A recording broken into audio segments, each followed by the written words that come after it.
everyone, and welcome to Picture This, the year of classics. We're doing 10 months of classics here on the channel this year for Picture This, and we are doing something a little differently than our last episode. We are going to start having a guest for every single year of classics because we figured, some of these movies are a little more obscure, maybe not in this sense because the big one that won Best Picture is a very popular one, but we wanted to have as many eyes as possible to talk about some kind of underseen classics. So we figured bringing guests on will be a good way to kind of bring more eyes. If maybe the films don't bring eyes, maybe the guests will. And this guest certainly will bring on eyes. But I want to say first, hello, Chad. I haven't let you speak yet. It's been a minute. Hi. How's it going, Chad? Hey, it's going great. When we decided to do 1943, I was like, we like locked it in, and then I was like, that's 10 movies in February. Yeah. I know, because All we're in the right. midst of our own Oscar season, which is another thing I'm trying to do, Yeah. the death race. So I've got still 14 more movies to watch for this year's Oscars, plus 10 on top of that for this. Plus, I just started a new job this week, so it's like a lot of Oh. things piling on at once. But I'm ready. I'm locked and loaded. I watched all 10 of these. Chad watched Yeah. all 10 of these. But we can't do this alone because 10 films is not enough for two people, is it? It probably is, but we have another person who really wanted to talk with us, so we're gonna bring him on. He's a regular here. You've seen him on 4 prior episodes. Yeah. He was passionate about this year in particular for maybe a specific reason that may or may not be shown by his t-shirt and poster behind him. But we have Dan Skip Allen. How's it going, Dan? I stick my neck out for nobody. I'm going to put you up there so they can see the shirt. Yeah, there you go. I'm doing great, guys. Look, we have behind the scenes. Let's do a little bit of side. Behind the scenes, I asked these guys, hey, what do you think about doing 1943 in January for my birthday? And you're like, well, unfortunately, we're doing the first Oscars in January. But what we'll do is we'll have you back in February, and we'll get to talk about 1943, a year that you're passionate about. And so I was like, hey, it's close enough to my birthday. I appreciate it. It'll be your birthday present to me, bringing me back on one of my favorite, if not my favorite, YouTube show with the greatest opening of any YouTube show. I don't care what anybody says. That I get tears. I get the tears every time I hear that opening. It is one of the most emotional openings of any YouTube show or podcast. In case you're not watching it on YouTube. But I love. Go watch it on YouTube though. Give us both the likes and the views. I will say, Dan, I've thought about like switching out clips for it, but then you keep saying how great it is. I'm like, you know what? I'm just gonna keep it because you know what? That's how it is. I would protest as well if you tried to get rid of it because I do think it's incredible. No. Like Not even get rid of it, just kind of interchange some of the clips. Like instead of Black Panther, maybe you'll have like the Na'vi. But I think, well, maybe not that example. Maybe one day. But because that's what I do with Marvelous Movie Mondays. But I kind of like it how it is. And Dan, you're an enforcer of that. So thank you. And we are, of course, happy to have you on. Just like many debut filmmakers that come out of the park were great. You knocked it out of the park day one with that edit. So thank you. Well, this is not about me. This is way before my time, 1943. The 10 films we will be talking about today for the Oscars of 1943. A bit of a weird one where like some movies had premieres in 42, but like didn't get wide release till 43. But hey, The Hurt Locker was the same way, so we still see that happening nowadays. But the Oscars contenders we have today, and some pretenders maybe, we have Casablanca, For Whom the Bell Tolls, Heaven Can Wait, The Human Comedy, In Which We Serve, Madame Curie, The More the Merrier, The Oxbow Incident, The Song of Bernadette, and Watch on the Rhine. Those are the 10 films, as Chad alluded to. 10 films is a lot of films, but we wanted to make this our February, not just because Dan's birthday and kind of celebrating one of his favorite films and having him on as a guest, but because it's our year of classics. We figured, what classic... There's no more classic movie than Casablanca. There just isn't. I mean, that is the epitome of classic. There might be better classics, maybe to some people. There may not be. There may not be, Dan. No, but like it is the quintessential when you think like just old Hollywood, black and white kind of romance, still political of the times. I mean, you think of Casablanca, you think of Citizen Kane. Like there's a very small handful of movies you think about, and this is why we wanted to do it. And February because it's Valentine's Day. So it all kind of worked out perfectly, even though we're recording this after Valentine's Day. But because we have 10 movies to talk about, let's jump right in. Let's talk first about the history of the year itself. Since none of us were alive, we're not going to bother sharing our experiences because, we're all young gents here. So, Chad, what is some of the history? And this is probably one of the more important history packages we've done, I'd say. What is the history of 1943? I know people know the history, but, give us some more clear details. Well, apparently it sucked because we were right in the midst of World War II. Yeah. So a lot of the big like Holocaust stuff was happening. Mhm. So I was sitting there reading through a lot of like really, really barbaric shit that was happening there. Mhm. And I was just like, you know what? I'm going to save the audience a lot of those details. Yeah. And a lot of it will come up in the film discussion itself because a lot of these are very timely. Yeah. Yep, for sure, definitely. Which is very, very interesting for discussion. But yeah, I one thing I wanted to note is I believe this was the last year that it had 10 nominees before 2009. So yeah, yep. And this is that was part of my notes for the ceremony as well. Yeah, the last time. This is a last and a first for many different reasons. But yeah, this is the last 10 slate until we would get to the modern years, which is very interesting. All right, so 1943 starts in the midst of World War II, as I said. FDR, Winston Churchill, and other world leaders meet in Casablanca. Iraq declares war on the Axis powers. Holocaust stuff is happening. Don't really want to get too detailed. The United States Marine Corps Women's Reserve is created. The Battle of Stalingrad ends. Mahatma Gandhi keeps a hunger strike to protest his imprisonment. We'll get to him at another picture of this. American movie studio executives agree to allow the Office of War Information to censor movies. Probably not a great idea. British prototype Mark I Colossus computer is constructed to assist in cryptanalysis of German signals. Italy occupies Greece. Norman Rockwell's Rosie the Riveter first appears on the cover of the Saturday Evening Post. That's cool. The Detroit race riots of 1943 occur. The U.S. Women's Army Corps is converted to full status. This one's kind of silly. Patton slapping incident. U.S. General George S. Patton Jr. slaps a soldier suffering from battle fatigue in Sicily. Denmark, it was written down there. I was like, that's going to be hilarious. Denmark becomes occupied. Allied invasion of Italy occurs. Italy surrenders, and then Italy joins Allies. The Allies came together to fight the Nazis. Right. This is relevant to last year and this year. Leonard Bernstein directs the New York Philharmonic as a last-minute replacement. Yeah. And then the Times Square ball isn't dropped a second time. Instead, there was a moment of silence. Yeah, so a very bittersweet, mostly bitter year, just in terms of the history going on. But thank you for highlighting that. And yes, like, obviously there are going to be people who are wondering, like, why aren't you going into the details? Like, you should give, the thing is, people know the details, and we will talk about it with some of the films. We're not neglecting. We're more so trying to spare the sadness, but also, everyone should be aware of it. And that is, not necessarily our goal is to talk about the art in relation to it all, but it's important to paint the scene. So thank you, Chad, for doing that in a very, very smart way, in a very good way. Yeah, because there was a lot. There was just a lot of crazy shit happening, and then I was like, I could write all this horrific shit. Yeah, because it is important. It is very important. But this is a movie podcast, and if we were going into like World War II stuff, we could spend even way longer talking about all that. So so that is our like little disclaimer. But some of these films may get triggering for that reason, and just fair warning, disclaimer. Any other births, deaths, albums? Yeah, I got some births.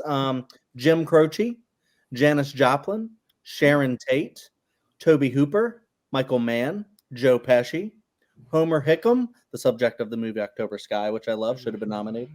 Mike Lee, David Geffen, George Harrison, Bill Duke, David Cronenberg, Sly Stone, Eric Idle, Vangelis, Christopher Walken, Joe Namath, Colin Baker, Malcolm McDowell, Newt Gingrich, Barry Manilow, Carly Simon, Kurtwood Smith, Tom Holland, not the young one, Christine McVie, Mick Jagger, Robert De Niro.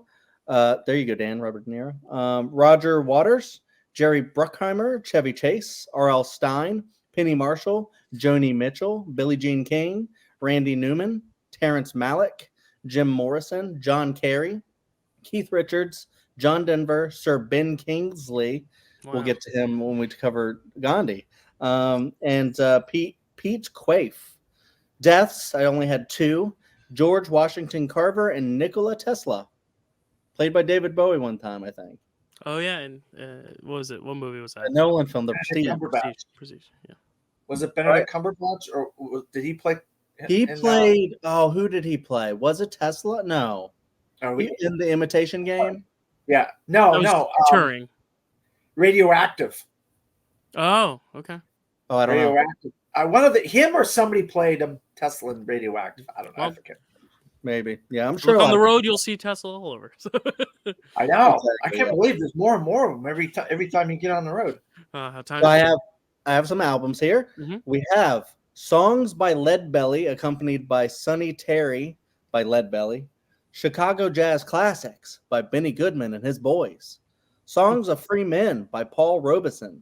Oklahoma. That had an exclamation in it. Yeah, the Roger Hammerstein. Yeah. By the original Broadway cast. The Quintet of the Hot Club of France, Volume 2, by the Quintet of the Hot Club France. 4-Star Favorites by Artie Shaw. Second Souvenir Album by Judy Garland. Cab Calloway and His Orchestra by Cab Calloway and His Orchestra. 6 Songs by Kurt Weill by Lottie Lenya. What? Okay. Yes. I don't know if I wrote that wrong. Kurt Weill and Lottie Lenya is his wife. Oh, yeah. Okay, there you go. Yeah. Very famous Broadway composer. All right. A Duke Ellington Panorama by Duke Ellington. There you go. Cool. Yeah, there you go. All the music. I love it. Because I imagine people like write it down and then play the music in the background as they listen to our discussion. Hopefully. At least that's how I always imagined it to be. Maybe I'm the only one. Anything else about the history, though, before we dive into the Oscars and the movies themselves? Well, we have notable films. Yes. Yes, I will get there in a sec. So nothing else on the history. So now getting to the ceremony, let's talk about what was snubbed. As Chad just said, the other films that didn't necessarily get called on Oscar nomination morning. I don't know if they announced Oscars like beforehand or if they just put it in writing or anything. But let's talk about the films that didn't make it to the ceremony, at least not for Best Picture, may have been nominated elsewhere. Chad, do you have any notable films for 43? Yeah, I have Shadow of a Doubt, Saludos Amigos, that classic, right? Frankenstein Meets the Wolfman, I Walked with a Zombie, Phantom of the Opera, Lassie Comes Home, Son of Dracula, and The Return of the Vampire. Cool. I mean, I only had a few written down. You said them all. Dan, do you have any other 43 films? No, but I'll tell you what, I love Frankenstein Meets the Wolfman, 2 of my favorite Universal monsters, and that one's just a continuation of some amazing films. There you go.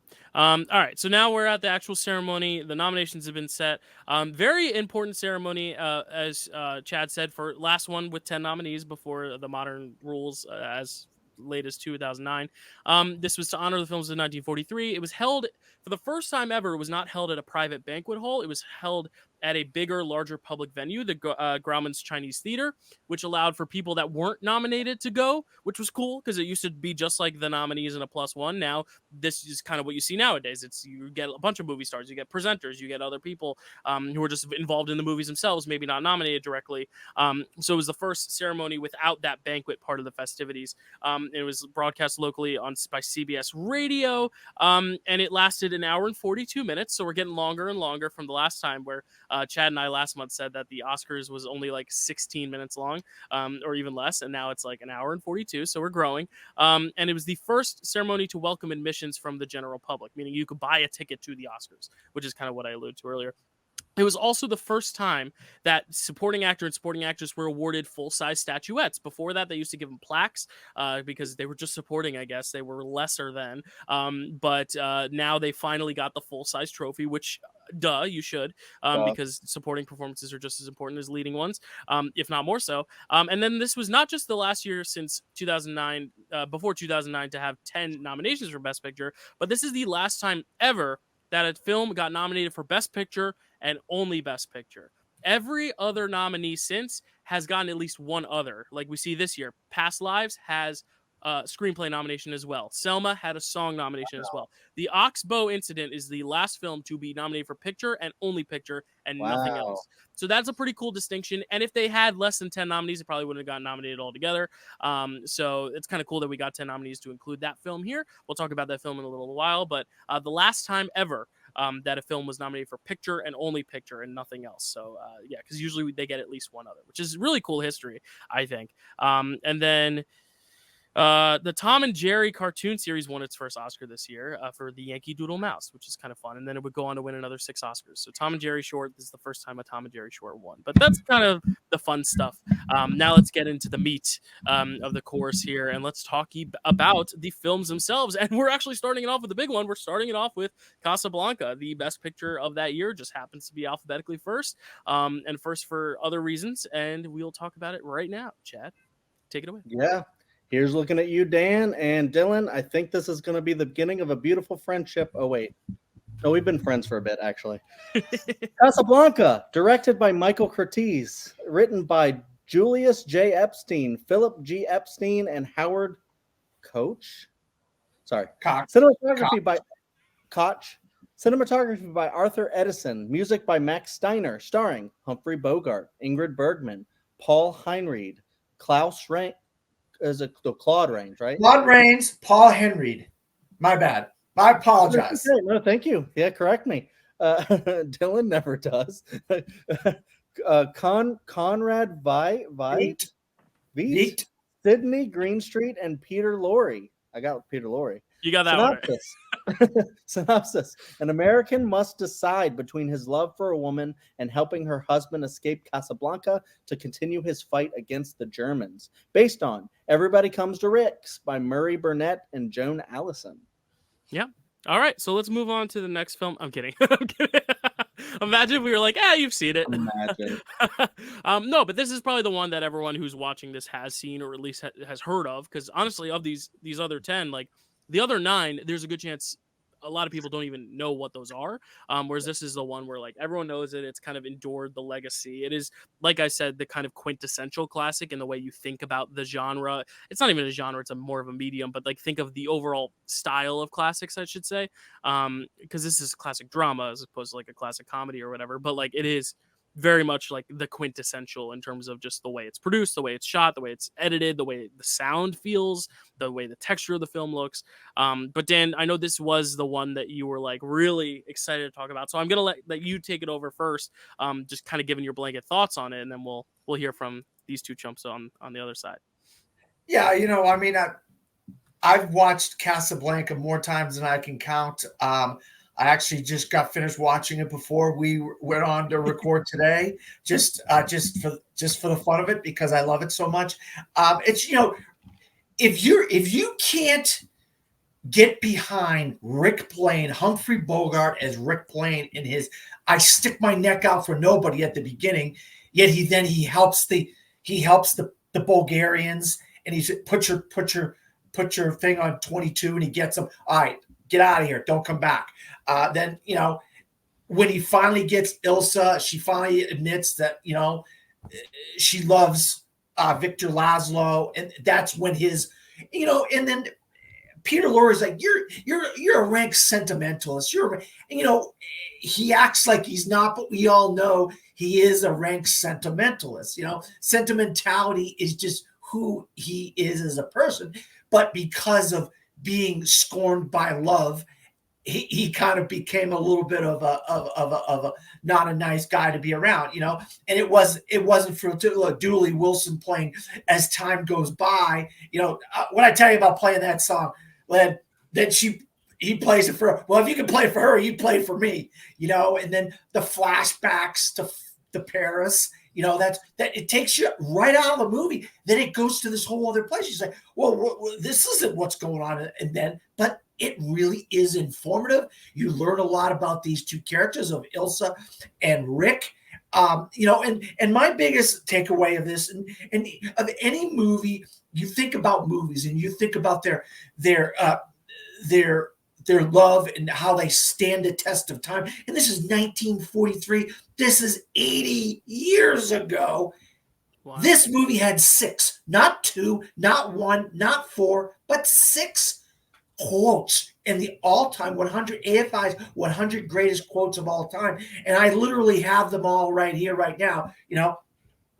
We've been saying them since the beginning of the show. You'll always have Paris and all the gin joints in all the world, in all the towns in all the world. You got to walk into mine. You know what I mean? Mm-hmm.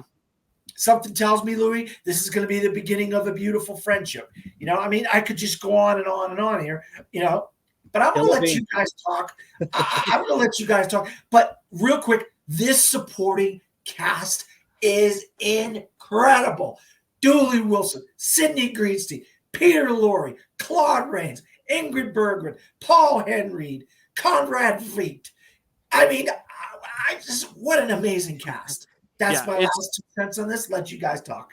No, it's not a defense because I love this film. I mean, I love this film. I don't know if Chad does, but like it's an amazing film, and I think it's one of those things where like you can look at it a different way every time. If you want to look at it as a character study, like you were talking about with Rick and the way he changes and the way he grows and kind of the stuff he kind of unveils as the film goes on, that's one way to look at it. You can look at it as just a blanket romance and look at the relationships, or you can look at it as the broader picture and kind of given the context what Chad said about like this kind of being a time of war, this being this neutral ground, but also looking at war in relationship as well, and not just in political war, but like the war with oneself and the war with one's relationships and the all those different elements. And then of course you can look at the style, which is I think my favorite element of it is just the way it's shot, the way it's staged, the way shadow and light plays a factor into it is some of the best stuff. And it aids the other elements. It aids the character development because there's times where light is shining on one face, where there's times when characters' faces are masked by shadow, which is very deliberate. There's times where they step into the light, kind of very overt metaphors that are not drawn attention to, so they don't feel overt. But if you look for it really close, you can like see it very clearly. I want to say one last thing on your point about the AFI though, Dan, is that not only are there 6 on the list out of the top 100, but out of those 6, 5 of the 6 are in the top 50. So like in even smaller sampling size, there's 5 in the top 50. That's 10% of the top 50 is Casablanca quotes. The highest being 5 for Here's Looking at You, Kid. And I think that could even be higher. But yeah, it's really amazing how good this screenplay is and how quotable it is for a movie that's like a war drama, love drama. It's not like it's not a comedy, like it's not there aren't jokes, but it's something that like I guarantee even if you haven't seen the movie you could probably quote something from it, and I think that's the power of it. But Chad, what are your thoughts on Casablanca? No, I also love this one. It's you're talking about the quotes. It is easily, if you've never seen Casablanca, if you throw it on and maybe you're even just a casual film watcher, it's one that you've heard some of these quotes, so we've said some of them, so that you're probably going to watch it like I did and go, that's where that comes from? Oh my God. Oh, that's that one too. Like throughout the movie. So it's one of those movies, which is great because it's so like kind of foundational. And I will say, no, I don't want to spoil. Before you continue though, I just want to say one thing about the quotes. It's so famous and so well quoted that people have started to misquote it, and people will just say play it again, Sam. They never say play it again, Sam in the movie, but it's become such a part of pop culture that people will just be like, if they want an encore, they'll be like play it again, Sam. And it's like, first off, the play it again, Sam, they always say it very happily, but it's very somber and sad in the movie. He's like, play it again, Sam. Or he says, play it, Sam. Play as time goes by. It's very solemn, very somber. So I just think it's funny that people have not only misquoted it, but also kind of put a fun spin on it, like, play it again, Sam. And it's like, no, it's like, play this song again that is going to destroy me and make me feel myself. It's sad. Anyway, I just thought that's always funny because it's like so many people misquote it because it's so popular that it's kind of gone through so many different variations just by meiosis. Yeah, it's definitely a fun fact that you tell people as you're watching Casablanca. Like it's like the Luke, I am your father. He's like, he never says I am. Right. Or he never says Luke, right? No, he says no. You mentioning Sam, I want to say that is also one of my favorite parts of the movie, is that watching through like the rest of the other 9 movies that like no one really remembers, some unfortunately, and some you go like, okay, I didn't think that was that great, so it makes sense that it's not really well remembered. But a lot of those other movies, they might, if they have like a black person in the movie. They're not really characters. They're just like servants and just they're just like, go over there, do that stuff. And here, Sam's like a legitimate character, which I actually really love. Like, he's a worker. He's not like in charge of stuff, but I don't know. I just thought that also kind of makes Casablanca stand out. But like, just like you said about like how how it's filmed, how it's shot, there were a couple of editing mistakes that I was able to catch. And then I'm sitting there like, Casablanca's not so perfect after all. But no film is perfect. But if you're looking for a film that approaches perfection, Casablanca is definitely one. Because I think every little bit of it is just fantastic. You're just waiting for the next great scene to happen. And then when I get to like the last 10 minutes of the movie or like 15 minutes of the movie, I'm like, all of the stuff that I love and I'm waiting for to happen hasn't even happened yet. And it's packed tightly in like a very tight like third act that I really, really love. And I get excited for every time. So you're not just waiting for the movie to finish. You're like, movie has like a banger of an ending.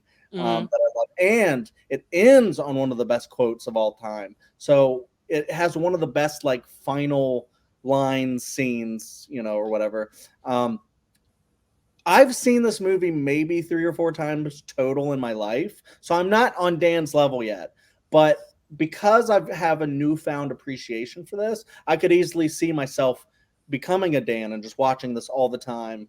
Even though I'm not like the biggest of classic fans, I could see myself becoming one even more and watching this a lot.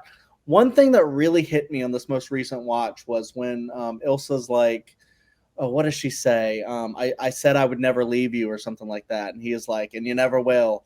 And I'm like, oh my God, that hit me. Because it's very sappy. I mean, it is sappy. It's very melodrama sappy, but I think it's the way the actors deliver it, and because it's earned that it feels right in that moment. Like normally in a modern movie, if they were to say that, like, "Oh, you always will," you'd probably roll your eyes at it. I would, but I think because Casablanca. right, but because it's coming from this movie and it's so well executed, like you don't feel that overwhelming sense of sap. It's almost like it's a beautiful syrup instead of a sap. You're not just tapping the tree; you're getting something sweeter. So it's that delivery and just the buildup of that romance between them that really got me. I was like, oh no, like it's so sad, but it's like good because that he's like, you should be with that guy. Like that's who you were with. You just thought he was dead. He's not dead. So you should actually go be happy with him. If not, you'll end up in a concentration camp. Kind of a deal. And then that's another broader thing with the history. It's like you're not just going for him because you like him and you should be with him romantically. You're going with him because he's going to save the world and I'm not. And that's kind of crazy. It's like it's the right ending, but not the satisfying one. But because it's the right ending, it becomes a satisfying one, despite the sadness of it all. Like that's what's most amazing is it's not the right ending. It's not the typical ending, I should say. It is the right ending, but it's not the one that like normally you would get from Hollywood, where they're not kissing and then the black kind of comes in on them and then it's a little circle and then that's the end of the movie. You're not getting that here. That's why. But it's great. Yeah, I love the romance of it all. I love the crime stuff. I love that he's basically turns Rick basically turns into a Captain America at one point, kills a Nazi. What else? Shit, I'm trying to think. Actually, I'm blanking. Dan, go ahead. Take it.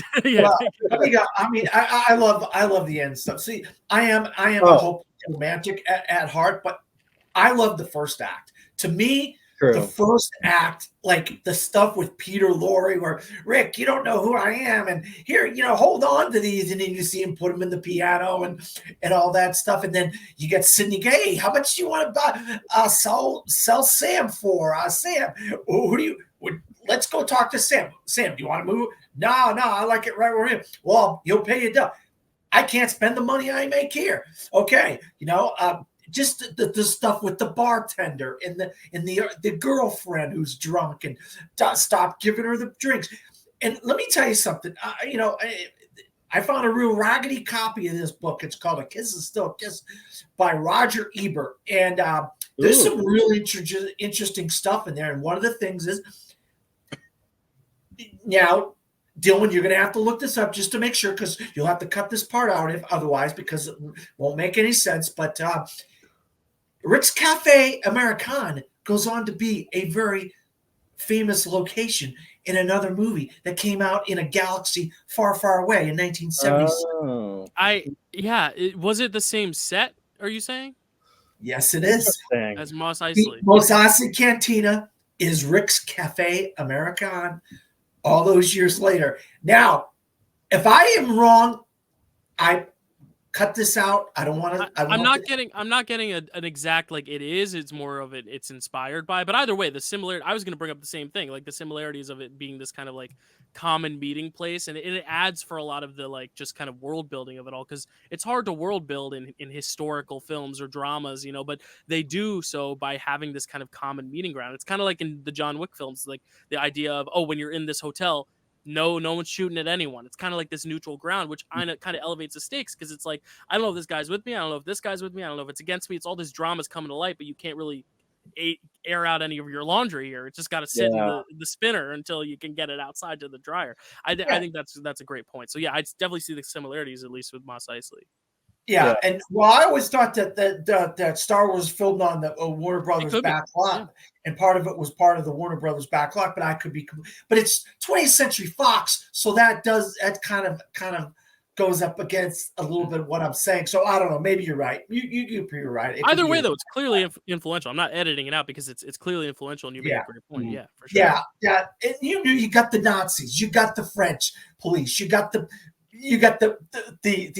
rebel singers, and the people got here. Let me show you my ring, and I love that when that's kind of their way of doing it. He's like, I don't want to buy a ring. He's like, oh, that ring. Okay, that ring. You know what I mean? And then it's just like, that's the stuff. The stuff I always look very closely at all the little details, the people walking by, all the little things that are going on in the background.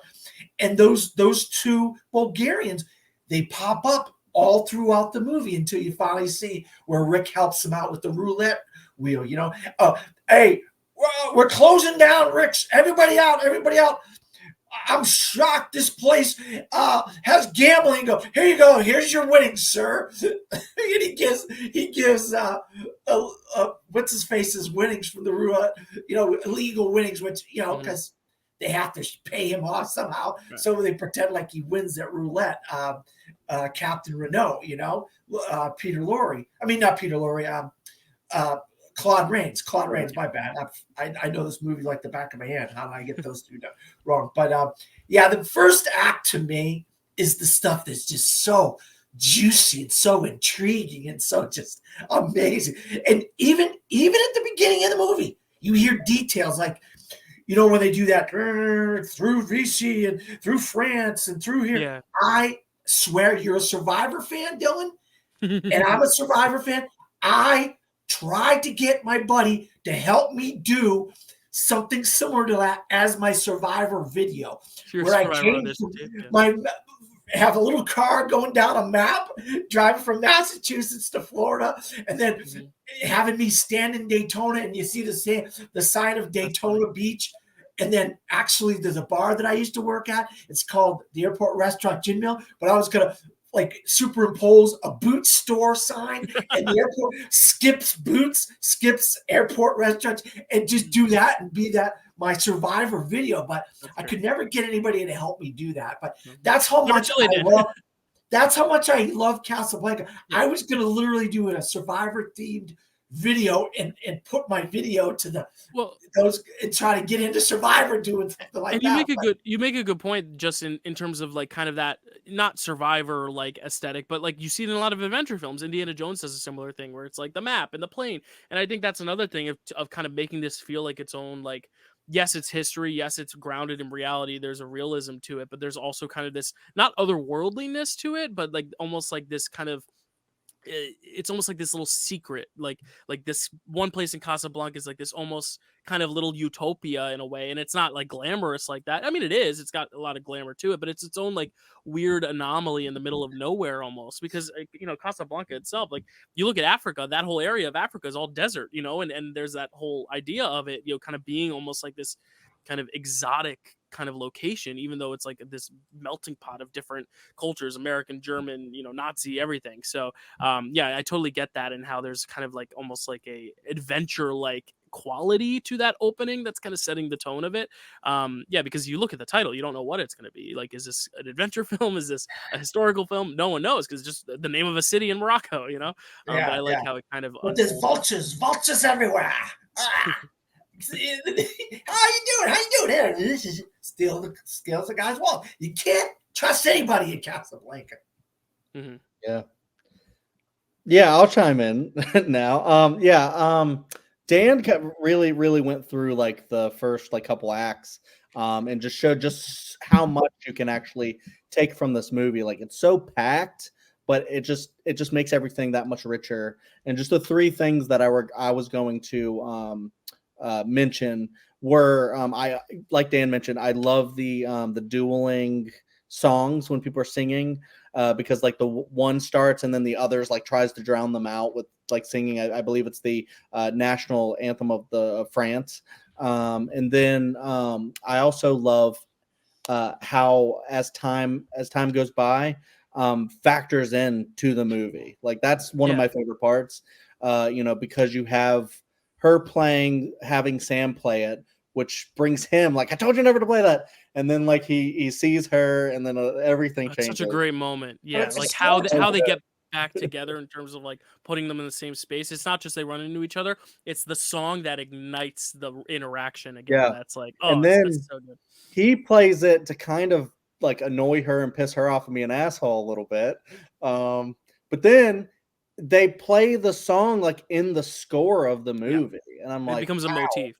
Yeah, this is like very rich with artistry and stuff like that. And then another one of my favorite parts, I used to do this one with one of my best friends, and I didn't know where it came from. I don't know if Casablanca originated this, but it's a great moment in the movie, is when the Claude Rains, I think, turns around, and it's very dramatic, and Rick has a gun, and it's just like boom, and he has the gun. And I used to do that all the time, where my friend would turn around and I would be like, and he'd be like, shit.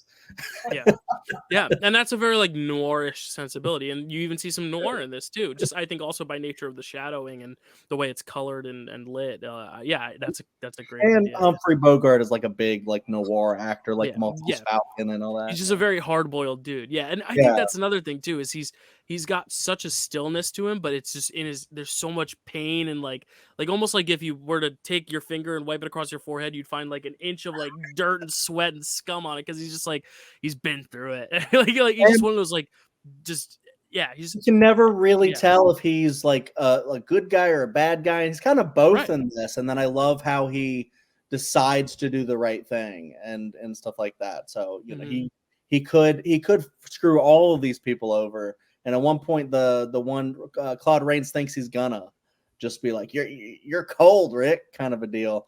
But he ends up doing the right thing, which is great, and that's why I love that ending so much.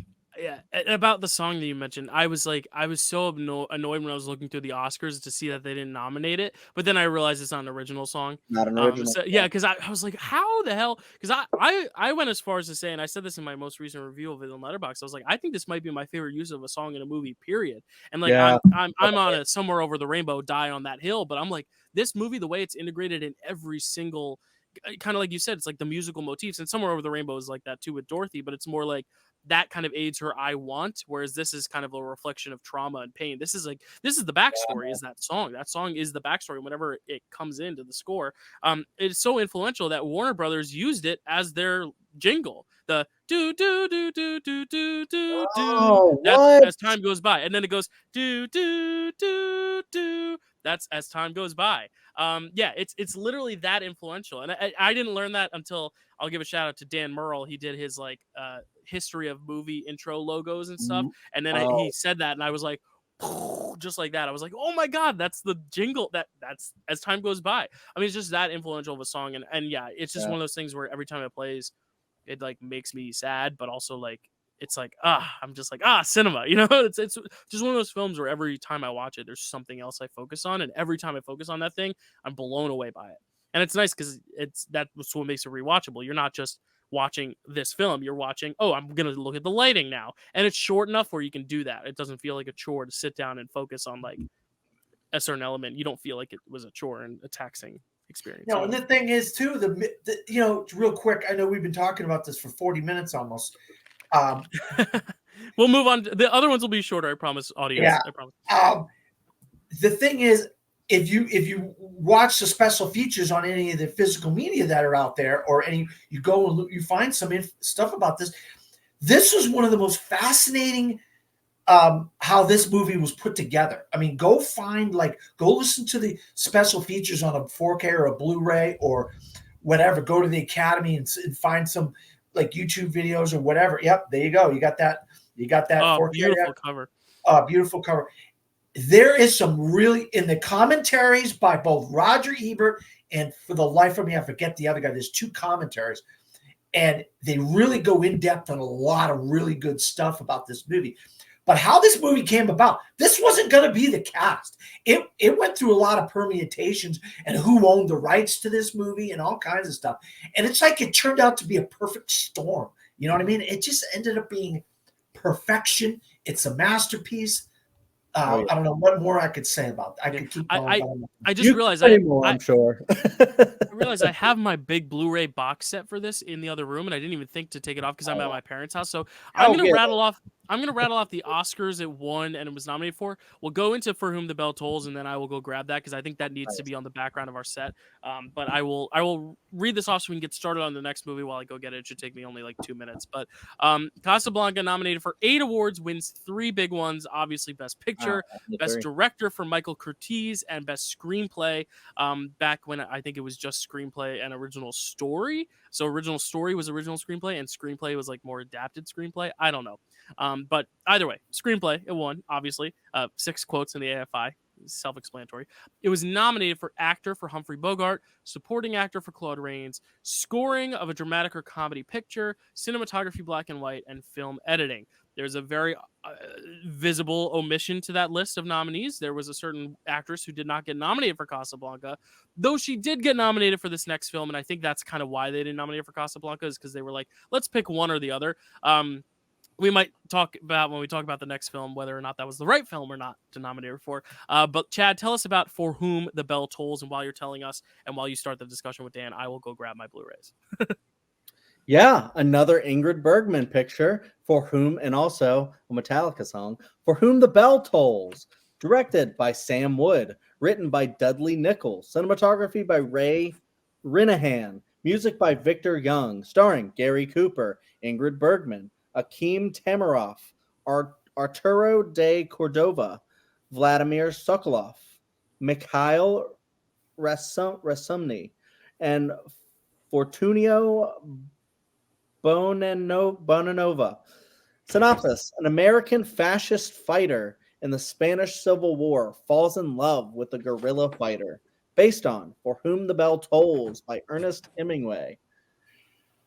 Oh my God. Okay. Can I talk? Do you want me to talk? Or is he going to say something? Do you want me to just? I have no idea. You can go ahead. Are you back? Yes, okay. I have the box set here. I will show you all at the end of the episode what's inside because there's some cool stuff. But so Chad's going to talk. Yeah. I mean, Dylan's going to talk. That's right. Oh, I'm going to talk first? Dan, because you're going to do. Did we give any thoughts yet? No. Okay. Well, I guess I'll start it off in a negative spot. I didn't like this movie very much. I just think it's very long, and I watch these in alphabetical order, so I watch in the order we do it. And coming off of Casablanca so hot, sorry, I'm a little out of breath. But like coming out of Casablanca so hot, I turned this on. I was like, all right, another Ingrid Bergman. It's like 3 hours, whatever. I'm in it. I'm starting off on a high. And I watched this, and I was just not as impressed. And it might just be the subsequent order of watching it, but I compared it to another film that Chad and I did a few months ago, Out of Africa, where it's like the setting is great. It's got gorgeous. It's got gorgeous. What? It's not as bad as Out of Africa. Out of Africa is way better than that. But here's my comparison. Okay, so you guys like it. I don't. But here's my comparison. I wasn't sure where y'all would fall on this, but here's why I would say it's like Out of Africa. It's very well shot, but I think it's very slowly paced, poorly paced. It stars 2 amazing actors on paper, but they don't have the chemistry you wish they had with one another. So it's kind of that exact thing of it's like a great star vehicle, but the stars themselves don't necessarily make sense together when selling the main romance. Everything outside the romance is much more interesting than the romance itself. That's where I kind of got the Out of Africa comparison. I did also like this more than Out of Africa, but I found a very similar feeling where I watched this and I said, well, Gary Cooper, Ingrid Bergman, this should be a slam dunk. Okay, it's got great cinematography, great location, and then it's Ernest Hemingway. It's literally one of the greatest authors of all time writing the source material for this. Obviously, someone else wrote the screenplay, but it's mostly his words. So why didn't it turn out to be as amazing as it should be on paper? And that's kind of what I felt with Out of Africa. I'm like, these two great stars, great setting, this should be great. And maybe it's just the pacing, and I think it's the pacing and the length of it. It's just the journey. I said right here, I just wish the journey was as engaging as the destination, because I think the actual ending of this film is very interesting, very engaging, but it takes so long to get there. And I'm fine with a long film. It's just when the film doesn't necessarily justify the length is when I have a problem with length. And, because there's a film here that is only an hour long because it only needs to be an hour long. Yeah. And this film didn't need to be as long as it did.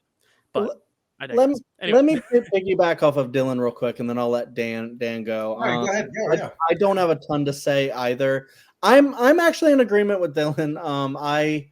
I do think this is better than Out of Africa, but I understand where Dylan's come from with the comparison because of the pacing, and he didn't really like the romance. The romance was actually my favorite part of the movie. Like that was the thing that actually hooked me in.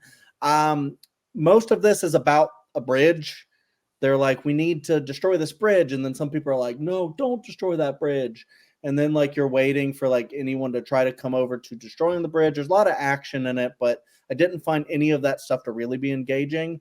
But I did find the romance to be engaging personally. And it's the stuff that I went like, okay, now something's actually happening that I actually care about.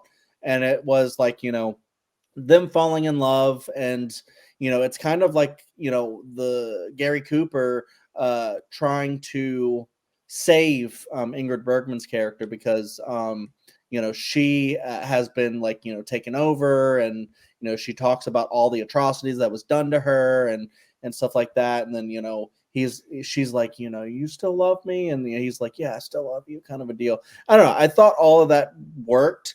It's not on the same level as Casablanca for like a romance or anything like that. So I can totally see Dylan going like, oh, it's Casablanca. Oh no. Can I watch Casablanca instead of this again? Right. So I totally see where he's coming from. I watched Casablanca, then I watched a bunch of others, then I watched this, and then I watched Casablanca again. For Whom the Bell Tolls. It's one you could just totally watch, and it's very, very great. We talked about it for a while. But yeah, this one, I agree. There's not much engaging, but I did like the romance. I liked Ingrid Bergman in it quite a bit, but I don't think she's really ever been in something that I didn't love her in, at least. So if there's anything, and there's, I will say a little hint, there are ones that I liked less than this movie. So okay, it's not going to be my worst. But yeah, it's mid.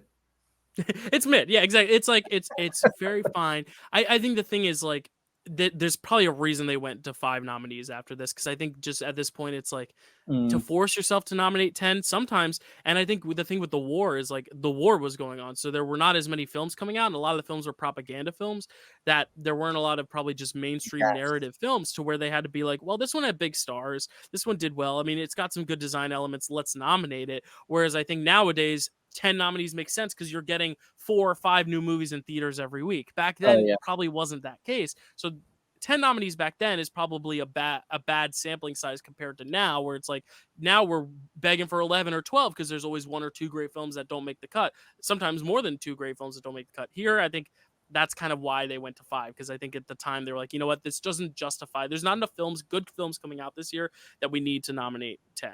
And I think this is kind of one of those that I don't think it would have gotten nominated should it have had they done 5. I don't think this gets nominated, though it did get a lot of nominations. So I don't know. I could have easily knocked 5 of these off. I agree. I think honestly, I gave 5 positive reviews, 5 negative reviews. So like there you go. Like I think there's There you a go. good and that's not even to say positive or negative, meaning like this one sucks, this one's great. It's more like there were 5 that I gave a 3-star or above. There were 5 that Right. I gave 2.5 or below. That's kind of how it fell, and this was in that latter half. But Dan, what are your thoughts? Yeah, you know what? I read this book when I was a kid, and Okay. I was a massive Ernest Hemingway fan, Yeah, and I read a bunch of his books, and rewatching this because I seen this movie when I was a kid, I just didn't remember it, and then when I rewatched it for this, I said to myself, "Boy, this doesn't seem like anything that I remember when I was a kid, or the book that I read." You know what I mean? I thought there was like nurses involved. I thought it was something involved with Italy, and it turns out to be like the Revolutionary War that was going on in Spain. It's like a And Spanish Revolutionary War or something. Spanish Revolutionary War, and they're blowing up bridges, and they're hanging out in caves in the mountains. And it's like this does. I was scratching my head. I said, I don't remember this at all. So I must have just forgot what this was about, And I'll tell you right now, I'm a massive like Humphrey Bogart fan, but I'm a massive Gary Cooper fan, and I'll tell you right now, I did not like Gary Cooper in this. He wasn't as good as he's been in so many other movies that I've seen him in. Ingrid Bergman wasn't half as good as she was in Casablanca. The fact that she's in 2 of the movies in this slate and she's great in one and not very good in the other, and overall, like the Spanish people to me, like there was like one villain guy, he was kind of cool. Then the gypsy lady, whatever she was interesting to me. I think Ingrid Bergman and Gary Cooper are the least interesting people in the whole bunch of people in the caves that are hanging out. This movie's like, it seems like it goes on forever, yet they're hanging out in caves. And they're talking about bombing bridges. It's like, God almighty. I mean, please get this thing over with. I think you bring up a good point. You're like, they keep talking about it and talk about it. In a book, you can talk about it as long as you want because it's a book. You're supposed to read. You're supposed to engage. But in a movie, it's like you have to just get to the action. It's a motion picture. It's not you're not reading the screenplay. You're watching the movie. You need it to advance the drama. And sometimes and we see this with a lot of great literary work. And I think a lot of the times, and I talked to you a little bit about this, Dan, before you recorded, the fact that like sometimes when a book is like, let's make this book into a movie right away, it's like you have to stop and think and be like, does this make sense to be a movie? And I think if you look at all of Hemingway's works, I haven't read all his stuff, but I've read a lot of it. I don't think this is one. I haven't read this one, but just from reading what it's about and just seeing this movie, I don't think this is one of the ones that needed to be a movie, is the thing. And I think just you can make anything a movie if you have the right people to do it, but some books just don't lend themselves well to movies because literature is a different art form. It just is. And sometimes it can translate well, but sometimes it doesn't. And sometimes reading some people's, moral discussions and all these dilemmas in regards to bridges is probably much more exciting than watching it. And I think that's just kind of what it comes down to. But I agree. I think you were kind of talking about Katina Paxinau's character. She's amazing. I think she like kind of gives this film like a jolt of lightning every time she's on screen and gives it kind of the zhuzh and the energy it needs. And that's why she won the Oscar for it. So. And then, but the villain character, the protagonist guy, that guy was kind of interesting too, because they're all part of a group of people hanging out in these caves, or they're all rebels hanging out in these caves on one side of the Spanish Revolution. But then he kind of breaks off from the other guys, and because he has a different mindset, and he, like most of them, side with the Gary Cooper character who's there to blow up this bridge. But then he kind of goes off on his own. This one guy does, and it's like, this guy's making some good points, you know what I mean? But he's just ostracized amongst the group because everybody likes what Gary Cooper's saying, you know what I mean? And that's kind of a meta thing of Hollywood itself. They don't want to focus on the more interesting aspects of the story because they want to focus on their star power, on Gary Cooper and Ingrid Bergman's story, which I think Dan and I at least don't think is as interesting, of a story in this overall grander scheme. But there's a reason why this did get so many nominations. It's because of that star power. So it at least got the film recognized. So. And that's terrible. If Ingrid Bergman did not get the nomination for Casablanca, that's a travesty. She not only should have been nominated for Casablanca, she should have won for Casablanca. This is ridiculous. If somebody else won that year that wasn't Ingrid Bergman, that's terrible. I watched all 10 of these movies, and not a single person A couple of them I know we're going to get to A Song of Bernadette. A couple of these people were good, but they weren't on the level of Ingrid Bergman and Casablanca. Okay. Chad? I just have a quick question because you mentioned a lot of build up and a lot of talk to the bridge thing. At what point, we'll get to it, and it has been a while for me, it's why I'm asking. At what point did the bridge in the River Kwai get destroyed? At the very end. But again, there's stuff going on that was really fascinating. I think that's the difference. And honestly, having seen that film, I immediately thought of that movie, and I was like, this is not just on. And I think that's another tough thing too, is when you have another movie that's similar but does it better. I mean, yeah, it's tough. But maybe we'll have to do Bridge in the River Kwai just so we can compare. Yeah, we'll have to eventually. Yeah, I think that was 12 Angry Men year too, right? Or am I thinking of a different year? No, if it was, I totally want to do it soon. I'm way off. Sorry. You know. Yeah, that was 50. In the 60s. No, Bridge on the River Kwai was 57. It is 12 Angry Men year. I was right. Yeah. This year. That was so fun. Oh my God, that's crazy. Yeah, so it was Bridge on the River Kwai. I'll just read it now. I mean, obviously, we don't have much to say about this film, so I guess it's a good way to pad it a little bit. But Bridge on the River Kwai, 12 Angry Men, and Witness for the Prosecution are all that year. Ooh, others. Wow. So, yeah, those are like the three big ones that year. Anyway, we'll get there someday. Any other thoughts, though, on For Whom the Bell Tolls? I'm good.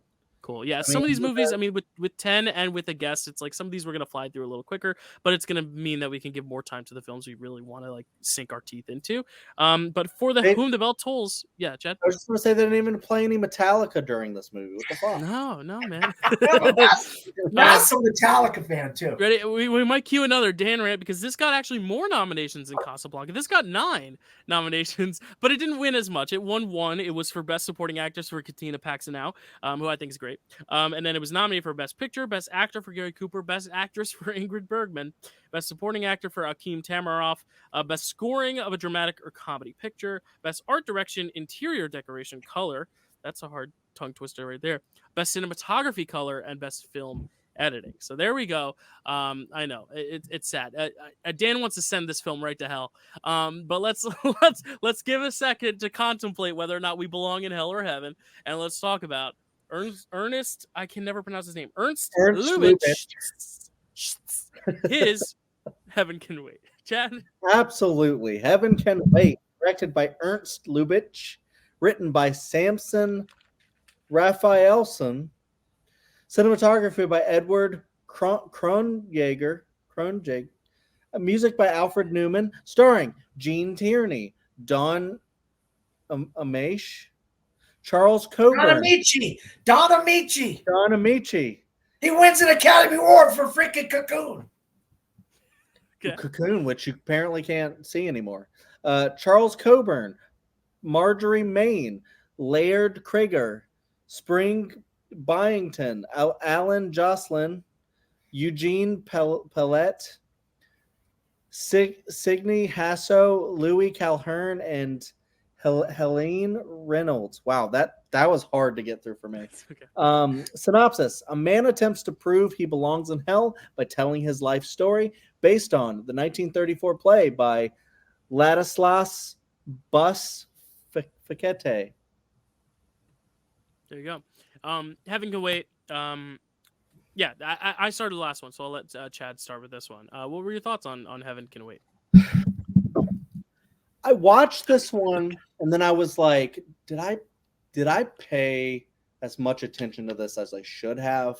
And so then I watched like a majority or at least half of it again just to make sure. And then I was like, is there anything like I wasn't picking up? And then I was just like, I think this movie is kind of like similar to For Whom the Bell Tolls. I thought this was kind of dull. Oh, okay. So I like the concept. I think the concept's really interesting. I think there's a lot of stuff you can do with it to explore a character and like have a lot of interesting stuff happen to him like throughout his life and have it be like, you know, he did a lot of, you know, if he did like a lot of, you know, morally like compromised things, does the good outweigh the bad? It's kind of like, the show The Good Place actually did this perfectly, kind of deal, weighing people's actions. Can you actually be good if you're buying things that actually pay into a system that does bad stuff? We talk about like buying Harry Potter books or buying Amazon products, stuff like that. Like, can you be more a moral person there? So I feel like there's a lot that could have been explored, and it was mostly just like him, his family, his relationship, and it just seemed like he was kind of a boring dude for the most part, and it really seemed like nothing happened to him that like really warranted. But the joke of like the beginning that I thought was pretty funny was, "Hey, I'm in hell because everyone said I should go there." Right. Yeah. And I was wondering if it was going to be like some sort of big satire that like where the whole movie was kind of had a funny tint to it a little bit. And then, it ends with the guy going like, "I don't think you should be here." I don't know. I just don't think that this one had. So the one thing that I wrote down that I was like, will tell you what this movie is. There's 4 minutes of 2 people fighting over a newspaper thing. I was like, 4 minutes of this. Okay. Did you guys see this a different way than I did? Yes and no. I agree with the criticisms and the fact that, like, I think for a premise that is very much about, are you worthy of hell or are you worthy of heaven? They need to make him a more like overtly like either really great or really like kind of, yeah, you belong to, like they don't really give an idea as to why he himself thinks he should be in hell, and they also don't make him a good enough person to redeem him to where it's like he's just kind of like he's just like an okay guy. He doesn't do anything like criminal, but he's also like they don't paint him in the light of like a Jimmy Stewart and It's a Wonderful Life. And I actually got a lot of vibes from that in terms of just the framing device of like, you're using this framing device as a way to look at a life story. The film is really not about the heaven or hell thing, and I think that's another thing that this film does wrong, is that it has such a great idea of like, are you going to go to heaven or are you going to go to hell? But it's only visited in the beginning and the end. There's no check-ins in the middle. And I think it could have benefited from like checking in on the middle. And now It's a Wonderful Life doesn't really have that either, but it's instead you see the life story, and then at the end it kind of comes through, and the whole like last act is all involving Clarence and stuff, to whereas here it's like, it's almost like Clarence said, "All right, tell me your life story," and at the very end, he's like, "All right, now you're good. Like you're getting another shot." And I think that's kind of what you're saying, is like also like they just don't do enough with the premise, and that's the kind of stuff you expect from like Ernst Lubitsch, who's the teacher of Billy Wilder. Billy Wilder was his apprentice. Wow, Chad and I both loved Ernst Lubitsch's Ninochka, which was written by Billy Wilder and he directed, and it kind of, when it started, I thought it was going to have a similar feel, where it's like he just has this really great knack for just like kind of sharp, witty, but like also kind of taking some things seriously type thing. And I thought this was going to be a really cool morality play, but I agree, it didn't go far enough in being as dark and twisted as the premise of hell itself is. And then it didn't do enough of like a big character arc, because I think what would have been more fascinating is if you see him make some real big mistakes as a kid or as a younger person, and then grow up to like kind of redeem himself, because then you kind of understand the complexity of this guy, whereas he kind of just stays at a middle ground. And I think the whole point of the movie is to say, oh, you're not just in the middle ground, you belong up there. But it's also like, no, if there is a place for a middle ground, that's kind of where he should be. So I am a little conflicted. But I did find the general life story to be at least intriguing. I think the inciting incident and the framing device wasn't utilized well, but I still thought it was fun enough to where I'm like, this makes it unique compared to any other like just slice of life or biopic or life story. It's just kind of like, oh, this adds a little extra something to kind of think of it in the context of like a man looking back at his life when deciding if he's going to heaven or hell. It's a fun premise. It really is. It's not executed as perfectly as it could be, but I still enjoyed it. Also, because I think Don Amici did a good job. I know I haven't let Dan talk, and I know Chad has something else to say, but like that's kind of my overall thoughts on it. I am very conflicted on it, but I liked it more than you. If that makes sense. No, yeah, that makes sense. I wanted to like it more, and that's why I was trying to figure out, like, did I give it a fair shake? And maybe down the line I'll give it another shot just to see. But yeah, I just wanted to add, because you mentioned that there's no check-in in the middle, and I think that's actually a really good point, because A movie that I think takes this kind of premise and does it like amazingly is a movie called Defending Your Life, which I think is incredible. So Albert Brooks, Meryl Streep. So yeah, that one's fantastic.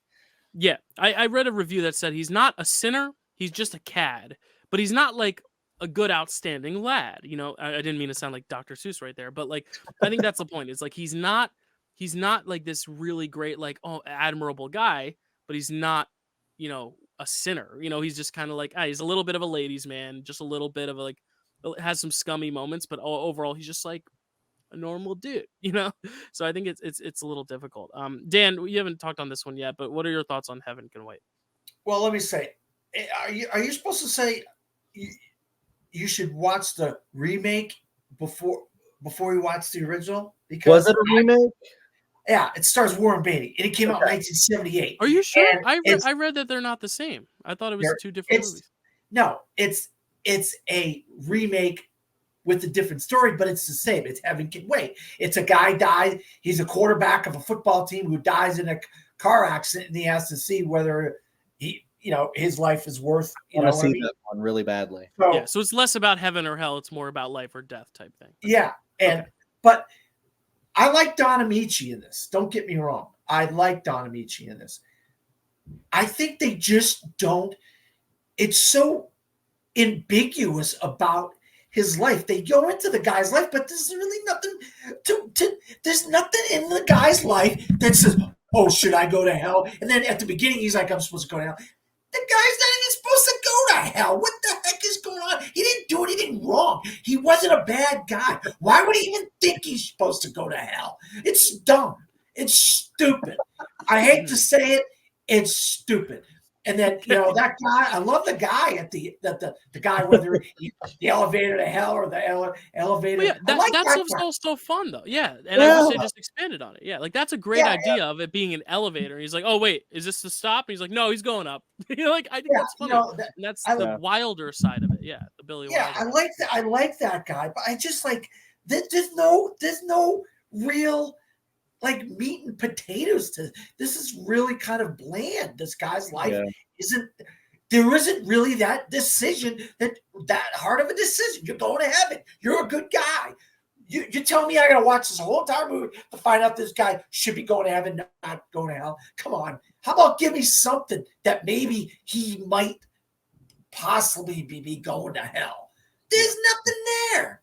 Honestly, I honestly think you could spin this in a really cool way, and almost like a Green Mile type thing, where it's like there's some people say he did this, but he's really innocent type deal of like, is he innocent? Is he not? And paint it in this overall scheme of like, is he going to heaven or hell? And another thing is also like, I think this film, in fear of the times it came out, doesn't want to be overtly religious either, because that's another thing too. When you're dealing with heaven or hell, like, I'm sure there were a lot of people who were very religious who saw this and were like, that's not how it works. But there's also probably people who wanted more of that. Because honestly, it would have been maybe interesting if you did bring a religious element to it.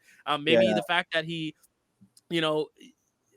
has this moment of connection with God or something. I don't know. I think there's a way to do this where either you lean completely into the comedy or you make this like really perplexing drama about morality. I don't know. I think there's a way. The thing is, I think the potential's there for this one, where I was at least engaged because I wanted to know where it was going and I was curious, and the film at least gave me enough to where I was like, this is good. Like, it's not meat and potatoes like you said, but it's like a steak-um and some French fries, frozen French fries. It's like the potatoes and meat are there, even though it's not, it's not a porterhouse and some baked potato, but it's like one of the five that shouldn't have been nominated for Best Picture. I'll be honest. If you're gonna say 5 yes, 5 no, this is one of the 5 no. Yeah. This didn't need to be nominated for Best Picture because there's no real moral dilemma here. And that's what this whole, should I go to heaven? You need a moral dilemma. What did I do wrong that potentially could make me go to hell? Like, maybe I did something wrong, but I did it for the right reasons. And so maybe that's how I would end. And you think the film is going there because they make you think he cheated, but then it's like, no, it was a misunderstanding, babe. And it's like, okay. Like, they kind of cop out of it because they want to make him overall redeeming. But I think there's a way to do it. And I think It's a Wonderful Life just did it so much better years later, where it's like he doesn't do anything wrong, but he's at a point in his life where he's so depressed that he doesn't want to live. And then they show him that his life was so meaningful. I think there's a way to do that where he himself maybe thinks he deserves to go to hell, and he is struggling with like the I am such a bad person, only for the devil to be like, no, you're really good. That's kind of what It's a Wonderful Life does, that this doesn't do. This kind of puts this guy in a sense of like curiosity of like, I don't know if I belong here or not, you know? So I think that uncertainty, yeah, I think the more I've talked about it with you guys, the more I realize I don't like this as much as I thought I did. But like, because I genuinely, I didn't find it boring. I didn't find it, a chore personally. I just don't think it lands the potential, especially with the team involved. Because I am admittedly a big Ernst Lubitsch fan. Like I love Dinochka. I love Billy Wilder's stuff, and he's very much, to thank for a lot of that kind of groundwork. But I agree. I think it doesn't live up to its premise, and it does have, sometimes plot holes are okay, but sometimes it's not even a plot hole. It's more of just like a chasm, lack of plot at all. Of actually like wanting to expand. It's more of like a plot closet. Like the screenplay really didn't put any creativity in it. Yeah. Here's one thing that I thought could have been funny. If they can say, let's look at your life to see if you belong in heaven or if you belong in hell, or if you really belong here. We have this meandering movie just about his life. It's just a normal movie about his life. It's not that interesting, but hey, it's a movie about a life. And at the very end, you have the guy go like, what the hell? I mean, you belong in heaven. Like, why did you waste my time? And then he goes, oh, also I killed the guy. All right, you belong here. Yeah, that could be like a funny last joke. And that feels like a very Ernst Lubitsch thing to do. I think that's honestly, I'd love to read about the production of this and like how much involvement certain people had. Because I feel like, yeah, the writing versus direction versus acting is all kind of in a different space. But anyway, can heaven go? Can we move on to the next elevator, I guess? Okay, just because we have so many films to get to, but yeah. Heaven Can Wait is 0 for 3 at the Oscars. It gets nominated for picture. It does get nominated for director for Ernst Lubitsch and best cinematography color. So who's to say? Some people had tearful moments watching this thing. Some people were full of laughter. Some people thought this was a real human comedy. Chad, let's talk about the human comedy, if you will.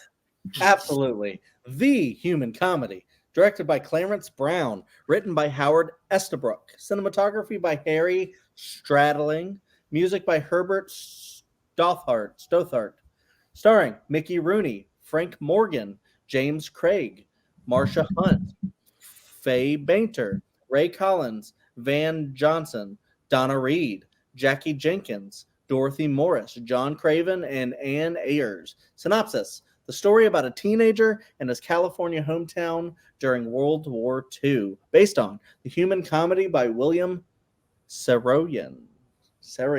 Yeah.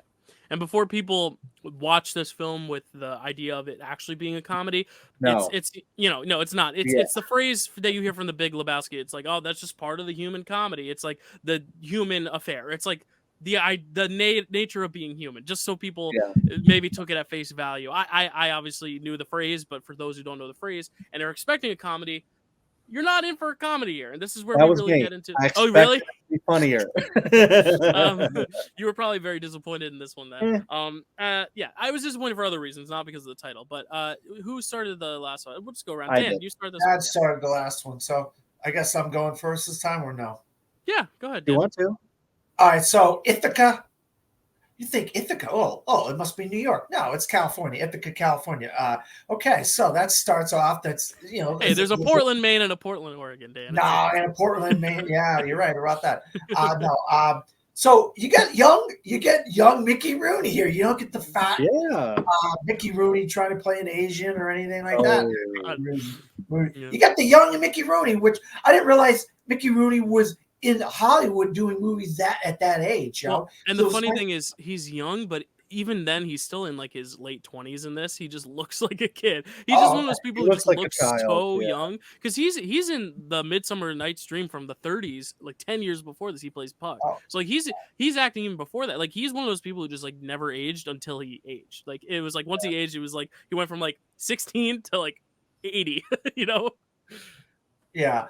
And you alluded to it with Casablanca, but we have this kind of like the shadow of war that's looming over this story of a town hero dies, and and then there's messages with this telegraph machine going out, and all this kinds of stuff, and this little town that's kind of like this sleepy little town becomes this kind of place that is really kind of a despairing place because of the loss of this person, and then the kid tries to be more of a leader in the community, even though he's a kid in the movie. And the guy that runs it, he works for the telegraph guy. And there's a lot of stuff going on here, and it's based on a very popular book, once again, of the time. I think this actually adapts the book. I didn't read the book, so from what I am gathering, this adapts that book better, only based on what I've read and what I've studied on the movie. Yeah. This movie is a better adaptation of the human comedy, the book, than, and there was a bidding war for this book, I might add. There was a bidding war for this book, and so this is when they finally got the rights, who I can't remember who got the rights to. I got it in my notes here. I'm not seeing who had the rights to this, but it was a lot of people wanted this, and I'll tell you what, I thought this turned out to be halfway decent, better than I thought it was going to be, because it's like, okay, this doesn't seem like something I'm going to enjoy, but it was better than I thought because of the interactions and the kid and how he has to find his place in this world. He's got brothers and sisters, he's got a father, but his part of the telegraph office and working for he's kind of growing up fast. You know what I mean? Yeah. And this the death that's looming over this town, of this kind of town hero, this kid that was kind of like the town hero. It really is affecting the town in a way, but I didn't think this was as bad as the last couple movies we talked about.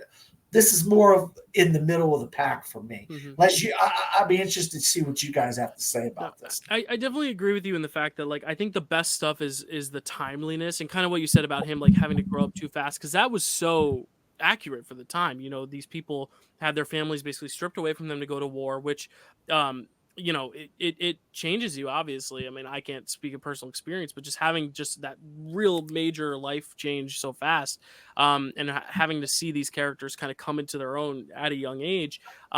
So I think the timeliness and what it has to say about the war, and especially those who stay home, because I feel like a lot of the time they focus on either the war itself or the PTSD when you come home, but they very rarely focus on the people who are at home when the unknown is out there, when they're not sure if their people are going to come home, when they're not sure if they're going to survive. And I think that's what this film does well, is like kind of painting that kind of frustration. And honestly, I appreciated, you kind of said how this was a faithful adaptation of the book, and I felt that because this is very formless. It doesn't feel like there's a beginning, middle, and end. It just kind of feels like you're with these characters existing in time, and it feels like each scene's a different chapter rather than a very basic 3-act structure you might see in a play or a movie. And I think that's kind of the strength of this film, and the fact that it's formless, because life itself was there was no routine, because every morning you would wake up, you would make breakfast, but you'd think of war. You would go to work, but you'd think of war. You would go to bed, but you'd be thinking of war. There was no time in the day where war disappeared. And I think this film captures that aspect really, really well, of just making sure that war was seeping into every little thing that every person did at every minute of every day.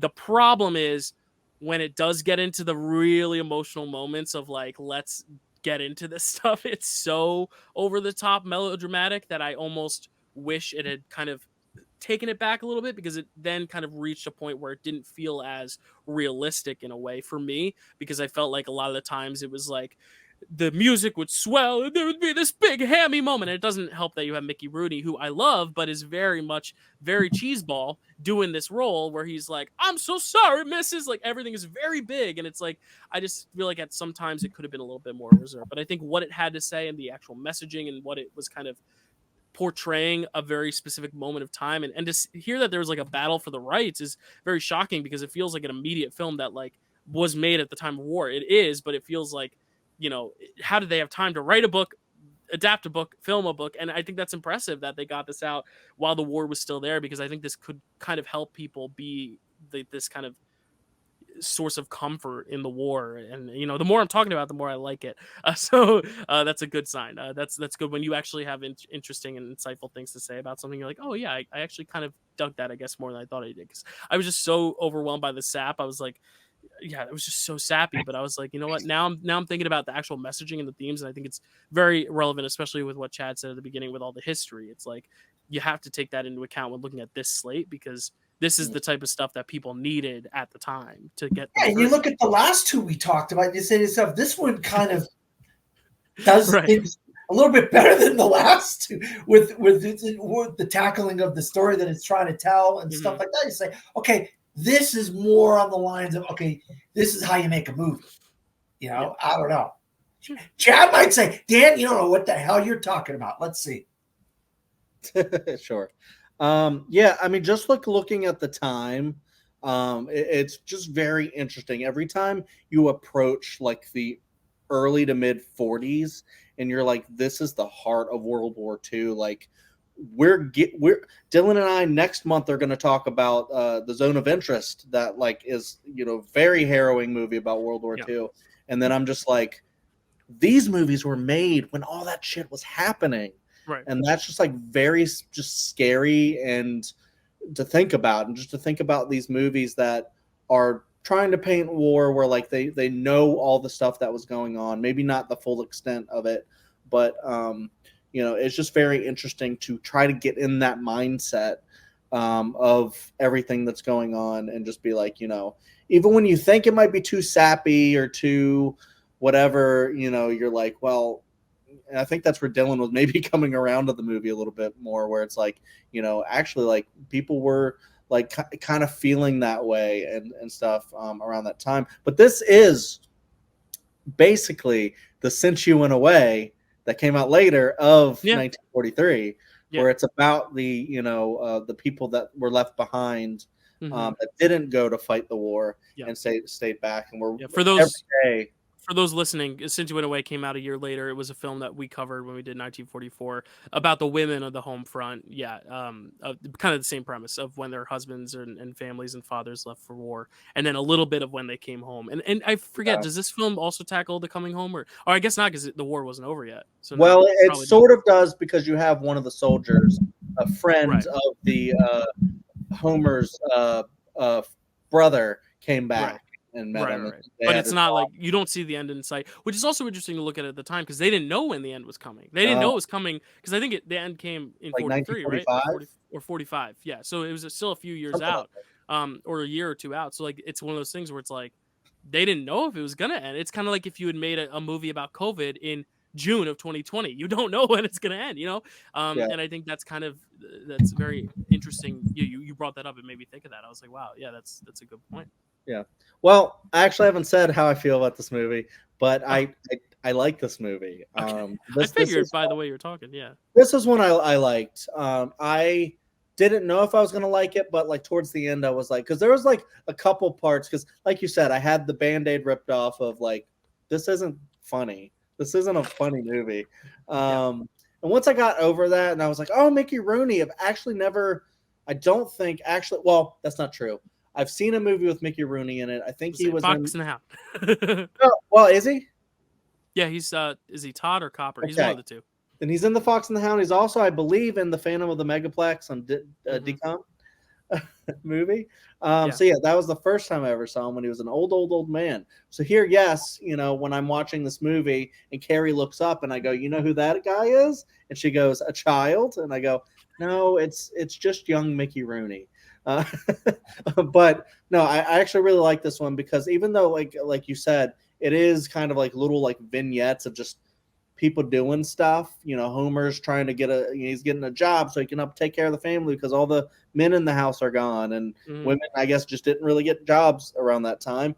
So he's basically carrying that front. Their father died, so they're sitting there talking about the imprint that he left, and I think they like see his ghost or hear him talking or something at one point, and then like they're just kind of like talking about like where he went, like heaven and stuff, like talking to the little boy and whatnot. So I can see where you're talking about the sappiness. And at first, I think I was like, on kind of the same page. But I think the movie overall won me over. There's a part where like the two little boys, like the little boy and his older friend, who's apparently not very smart, can't read. They go to the library and then they're just like, I don't know what any of these books say. I can't read. Yeah. That's Alfalfa, right? I think. Is right? it? Oh, wow. I think so. Okay. Maybe. Then they're looking at all the. They're just like, we just came in to look at all the books, and I don't know. I was like, that worked for me just to see these kids like what they get up to in this time, and to show the lives of the people that were left behind. I think was really great, and I really liked Mickey Rooney in this, and I loved the telegraph stuff. Like when he's worried about his brother, and every single day he's waiting to see if the telegram's going to come in to say his brother's dead. And then he gets a telegram that says, someone's kid died, and he has to take it to her. And he's, talking to her, and he has to like break this news to her, and it's just devastating. And then the relationship he forms with the Wizard of Oz, and the guy who plays the wizard. And Ray Collins and stuff is or no, not Ray Frank Collins, Morgan. Frank Morgan. Morgan, yes. There you go. Is really good. So yeah, I liked all the bits and pieces of this, like him like trying to win a race and talking. There was one part that I did find actually funny. It was a line when he was in school, and he was like, he was arguing with the bully, and the guy like insulted him, and he's like, "Don't insult me when I don't know what it means." Oh, that insult means kind of a deal. So I don't know. It's a movie, like you said, that doesn't have a normal structure, and it doesn't have like a lot of setups and payoffs, and just all this stuff. But I feel like just the vibe of it like worked for me, and I just like. I enjoyed living in that world for, I don't know, whatever, 2 hours it was. And I dug it. So, yeah. Yeah, there you go. Yeah, any other thoughts on human comedy? I think we all said it really well. I mean, it's a little more straightforward than some of the other ones, but it's a good thing. I think it gets across what it needs to really well. And we all are clearly fans of it. Cool. All right. Yeah. Yeah. Chad, anything else? You look like you were like pondering. I was thinking about it, but not right now. Okay, not right now. Okay. So Human Comedy wins 1 out of the 5 Oscars it's nominated for. It's nominated for 5. It wins Best Original Motion Picture Story, so I guess that's original screenplay, kind of. But yeah, the categories were so weird back then. Best Picture, Best Director for Clarence Brown, Best Actor for Mickey Rooney, Best Cinematography, Black and White is what it's nominated for.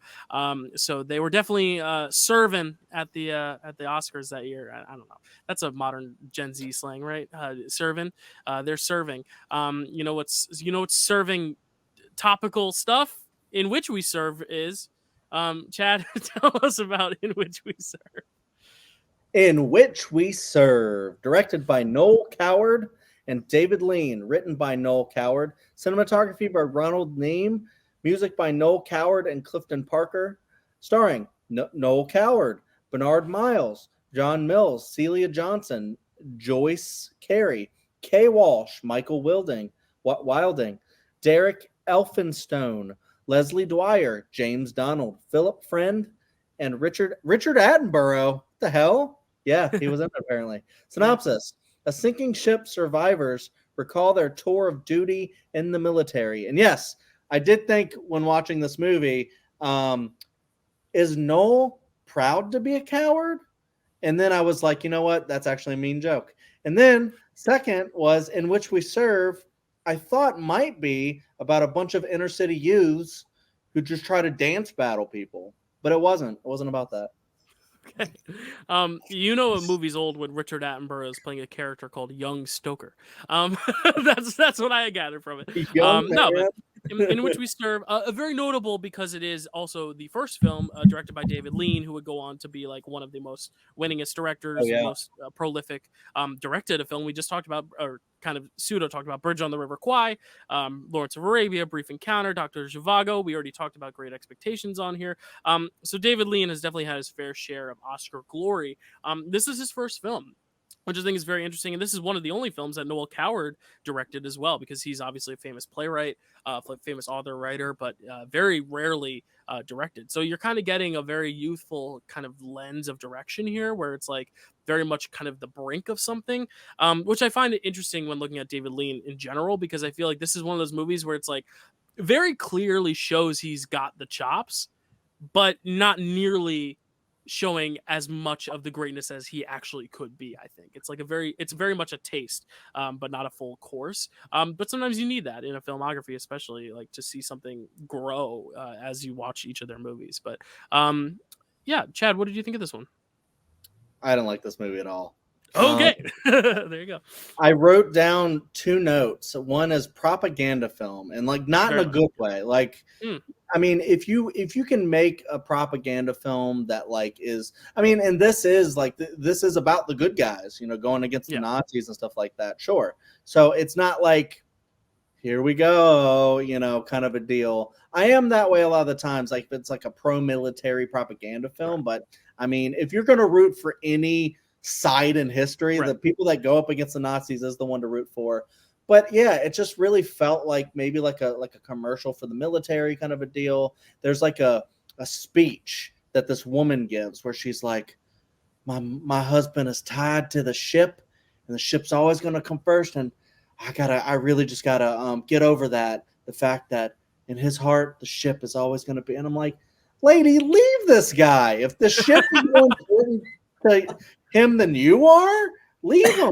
Like, that's not how the morals should be. So yeah, it just, stuff like that just kind of pissed me off a little bit. And I just also, I don't know, it's weird because like we are talking about like 2 great like writers and directors and like getting their start and stuff, but I just didn't think this movie was interesting. I just didn't, nothing really spoke to me. Like, like the human comedy I watched, and I was like, oh, this isn't what I thought it was. And then it sold me. I was like, I found some interesting stuff that I liked in it. And this, I just didn't have anybody to connect with. And I don't know. It was just a lot of war stuff going on. And I've been on the show where I've liked war movies. So it's not like that whole thing is out. It's not the war of it all. It's the way it was functioning. Yeah. Yeah. And I just didn't think this was a very interesting one. So yeah. And it's interesting because really like a lot of these films that are coming out in 43 about the war, they're all pop propaganda to an extent, not necessarily trying to encourage you to join the army, but at least kind of like propaganda and making you feel a certain way about the current events. And I think, this one's very much more like, come fight, come be noble. But it's also very British, which I think was kind of my disconnect, because I'm not British and I'm just not as in tune with that. It's kind of why I didn't dig Chariots of Fire as much as I probably would have if I was British, but we covered that. Dunkirk. Oh, I love Dunkirk, but like that's kind of like one of those things. I mean, who done? But like I think it's in which we serve. Don't do that, Chad. Not to me right now. Don't do that, Chad. Don't do that, Chad. Don't break my heart right now. You can do it after he wins his Oscar next month. No, but it's one of those things though where it's like I think that's the double disconnect. It's not just the fact that it's serving a propaganda, which is I think it's fine if you need like a film to kind of just boost morale at the time, especially because as you said, if you're going to root for someone to fight, it's going to be the people who are going to fight against the Nazis. It's just how it's going to be. Because we're now looking at it in retrospect rather than in the moment. But it is one of those films that I think worked much better in the moment than it does now, especially given the regional barrier of an American trying to watch a British propaganda film from 80 years ago. It's very inaccessible more than it is just bad, because I think it's really well made in terms of the way it's shot. Like, and I think that's what I was talking about earlier with David Lean. It's like you're getting the first glimpse of one of the great filmmakers, and I think for that reason I was intrigued just to see how it looked and how it was acted and choreographed. But I agree, I couldn't get into necessarily what it was saying, because I was just kind of like there was a wall there, as much as I wanted to kind of immerse myself. But Dan, what were your thoughts on this? Well, I'll tell you right now, I love the documentary feel of this, the mix of live action footage where these people are you're acting and you're in a story. A lot of times they're floating in the ocean, or they're just on a boat, or whatever it is. These guys are trying to survive being destroyed by the Nazis.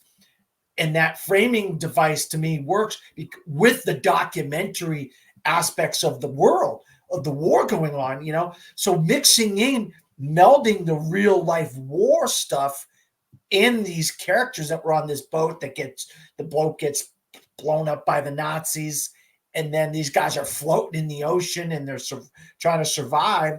I thought that was really fascinating. I was riveted by it. I was like, come on, please, guys, don't die. And then one guy, you'd see one guy float down into the ocean, like, oh man. And you see these guys die one by one, and it's like sad. You're like, you didn't want them to die. You don't want these guys to die. Right. You know what I mean? I was really invested in the movie, especially with the realistic looking war stuff. They used that documentary feel to it. You guys call it propaganda, whatever. I don't call it propaganda. I just call it documentary filmmaking, and they melded it with the narrative filmmaking to make a interesting story. I actually was interested in this movie. So that's just my 2 cents. And I like the fact that you get to see the early days of guys like David Lean and other people, and you see these people burgeon into the great filmmakers that they eventually became after this. So those little clues and those little things that are in there. So this movie worked for me. That's why I like, doing this, because you don't know what's going to work for each person. So and I think just talking about it more, like just the idea of this coming out at a time where whereas a human comedy needed to kind of console those at home, this was also kind of more of like a affirmation for the soldiers themselves who were fighting, especially British ones. And some could view that as propaganda in the sense that they're trying to get people to enlist, but it might be past that point where it's like, no, they've already enlisted. Now they're just kind of showing more of a document, like you said, a documentary or document of the times. And I think that's why this is a very interesting time capsule. It's just, for some reason there was a disconnect for me. It was a little not boring, because I thought visually it was very stunning, but just not as engaging as some of the others that I felt were a little bit more humanly relatable in terms of emotion and stuff. Because like you said, it is very much more of a document of the time rather than telling this complex story. But you're right, the framing device is really good. So yeah, it's very interesting, and I think a lot of these films are so interesting because of the time it came out and just the context of it. I think heightens a lot of these films, or maybe doesn't. But yeah, I think it heightens the films, seeing them, the war films of this time. It definitely adds a cool perspective for sure. But yeah, maybe a brief discussion. But anything else on In Which We Serve? I mean, I think maybe if you watch it from Dan's lens, maybe I could have had a different, or if I watched it, I could have had a different take on it. But I think I was just watching it from over here and he was over there. But I totally understand where you're coming from, Dan. So yeah, it's a very interesting where we fall on some of these sometimes. There you go. So In Which We Serve, nominated only for 2 Oscars for Best Picture and Best Original Screenplay. But you mentioned, Chad, Dan mentioned Dunkirk, which was made by Christopher Nolan, who just made a film about a science guy, Oppenheimer. Speaking of science, so let's look at one of the OG science women in the field. See how I made that segue work? Because I didn't know how I was going to segue, but now it made sense. Madame Curie. Let's talk about her, one of the great scientists of our time. Chad, tell us about the movie about her life, Madame Curie. Madame Curie, directed by Mervyn Leroy, written by Aldous Huxley, Paul Osborne, Hans Rameau, and Walter Reich. Cinematography by Joseph Rutenberg, music by Herbert Stothart and William Axt. Starring Greer Garson, Walter Pidgeon, Henry Travers, Albert Basserman, Robert Walker, C. Aubrey Smith, Dame May Whitty, Victor Franken, and Elsa Basserman. Synopsis: the story of Polish-French physicist Marie Curie in 1890s Paris, based on Madame Curie by Eve Curie. And I'm so glad that you in your my iPad is freaking out here. In your segue, I'm so glad that you brought up Oppenheimer, because I got so many vibes. I was like, it's kind of the same thing, just with none of Christopher Nolan's style. Right. There you go. Right. It's about science. That's the tying. That's kind of the similarity. Sure. There's more to it. I mean, yeah, and the function of her place in society. for sure. Yeah, like that's definitely this comparison. But I There's don't there's necessarily not a think lot of they're on the same level. there's a little bit of politics in there with that she's the woman scientist and stuff like that, and she's kind of persecuted because of that a little bit. I think like they weren't given like the same resources, which kind of played into, them like being affected by what they were creating. And then also the fact that it's a biography about a popular scientist from back in the day. So yeah, I got a lot of vibes from Oppenheimer. Yeah, but like Christopher Nolan make the next Madame Curie movie, and then it'll win Best Picture. Right. That's what I was getting at. Like they're similar, but I still think they're very far apart for some They're very reason, different. Yeah. Yes, that's what I meant. I'm not saying they're the same movie at all. Dan, you look like you're itching to say something. Well, because we got that movie. We already got the remake of this. It's called Radioactive. I already brought it up once. Rosamund Pike. Rosamund Pike plays Mary Curie. And Benedict Cumberbatch is, I believe, her husband in it. I think Tesla. That's what we were talking about. Yeah, look, it's going full circle. Full circle there. And it's basically the same story. They create radium together. They fall in love as scientists. He realizes the potential of her as a scientist. They marry, they love, and it's a beautiful love story where she doesn't get respect as a scientist, and he's trying to go in the bath for her. They can't even get a lab. They end up in a shack, and then finally, when they start doing important things, they end up in a nice lab, and some things start happening for him, and she starts to get respect in the scientific community. Radioactive, it takes like 3 of these people from that period and throws them all in the same movie. You know what I mean? I think what you hit on was really important, is that it's like a better version of this. And I think that's the thing, is like, I think this is a very interesting person and a very important person. And what she did was very important. It's just watching this, I didn't necessarily know if her story was interesting enough for a movie, because she was very good at what she did. And the adversity is the fact that she was a woman in this field and she won 2 Nobel Prizes. But otherwise, I think a lot of the focus on the drama was more centered around the husband than her. I don't know. Personally, I felt like this was kind of your standard Oscar biopic of a person that maybe didn't need a movie and would be just more fascinating in a documentary or read about, because she is so important to talk about, but not necessarily aiding a cinematic quality, her story, in a way that other movies do. But then you bring up the point that they did make a very cinematic version of it. So it might just be the people who tell your story. And I think that's what film is so important at doing, is you can take a very mundane or a very kind of just like informative life and make it something glamorous and cinematic and beautiful and lively, which I don't necessarily know if the filmmaking in this does, because she is such an important person, just a fascinating person, a fascinating story. I actually think Greer Garson is really good as she's great. Marie Curie, and Walter Pidgeon is very good as Pierre Curie. I think these performances in this, I mean, if you look at the movies we've talked about besides Casablanca, these are some of the better performances of any of the movies we've already talked about. I mean, they give really good performances in this movie. I just think, she creates radium. Okay, so she creates radium. And they create stuff that's like, okay, what is radium used for? We use radium in medical supplies and in hospitals and stuff like that. Is it like this like groundbreaking thing that you're like, oh my God, radium, the greatest thing since sliced bread? But you don't know what radium really is used for. It is used in medical technology. It's used for like things to help your to monitor your body and things in hospital equipment. That's what radium is primarily used for. So you really say to yourself, is radium all that important? You don't know if it's that important. I think she created another element, a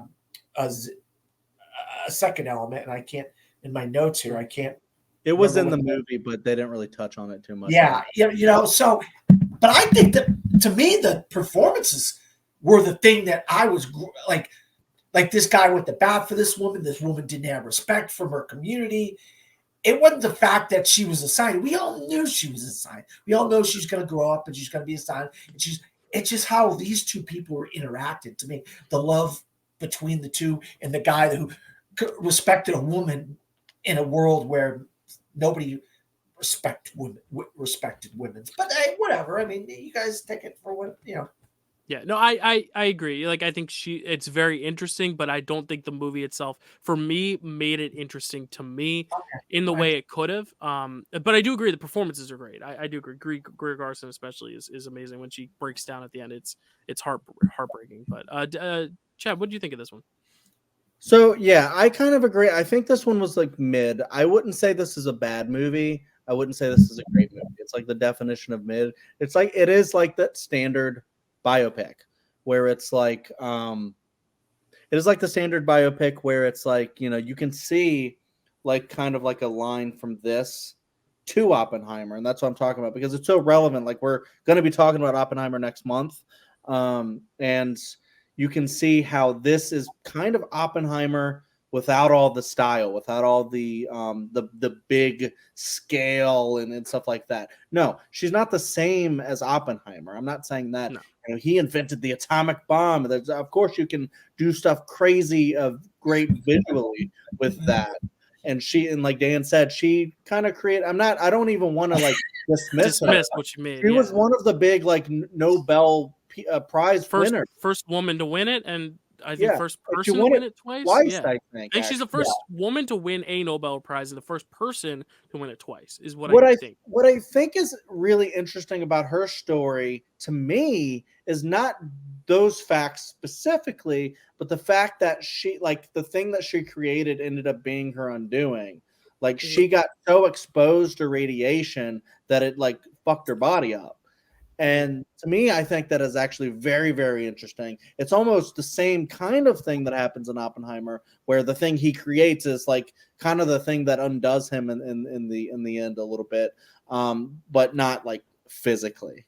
Like with her, it's actually physically, which you could see like a director or something like showing this like done visually, where you can see like her body breaking down or something like that. I could see it actually being done really well and just in a more interesting way, to make it more than mid. I haven't seen Radioactive. Maybe that is far more interesting. I don't know. On Amazon Prime. Okay, I have to check that out at some point. And it does have some big names too. I don't know how I missed it. But yeah, it's one where I was like, cool. I'm glad that movie exists about Madame Curie because she's an interesting, figure, and now I know more about her. But it is one where I also kind of found it dull. So if you could, that's why I just kind of wish it had a little bit more pizzazz. Yeah. Like Christopher Nolan pizzazz to it. Yeah, I hate using the word basic, but it's very surface level, if that makes sense. Like it feels like this is her, rather than this is her and this is why it should be exciting and this is what it comes like. I think the whole thing of biopics is like you gotta make a justification for why it's a movie, a narrative film, and not a documentary. Because I think a documentary, like this could have been a documentary, I would have been engaged. I think that they don't do enough to elevate it beyond that for me personally. Whereas like Dan, it was very much about the performances that really elevated it. Chad with the whole like radioactive, kind of physical stuff. I just was kind of bored by it because I knew of her. I had read about her when just doing research for the show, that I really expected, because for a person of her caliber, you want a better movie. You want to give her due because she is such a big figure and an iconic figure. I think it's the case for a lot of like those just like standard biopics. But I do see your points, both of you, and I do agree now a little bit more with you all, because I left this just being like, this is okay. And then like the big sort of drama to make it cinematic was that like really phony car accident where he gets like run over by the wagon, and it's just the way that was staged was kind of silly. The way he kind of just like fell over. Yeah, it's just like though, reading about that and just like hearing that like got his head crushed and died instantly. I'm like, oh my God, wow. Right, but like just again, it's a matter of execution. They didn't have like Tom Savini doing the effects.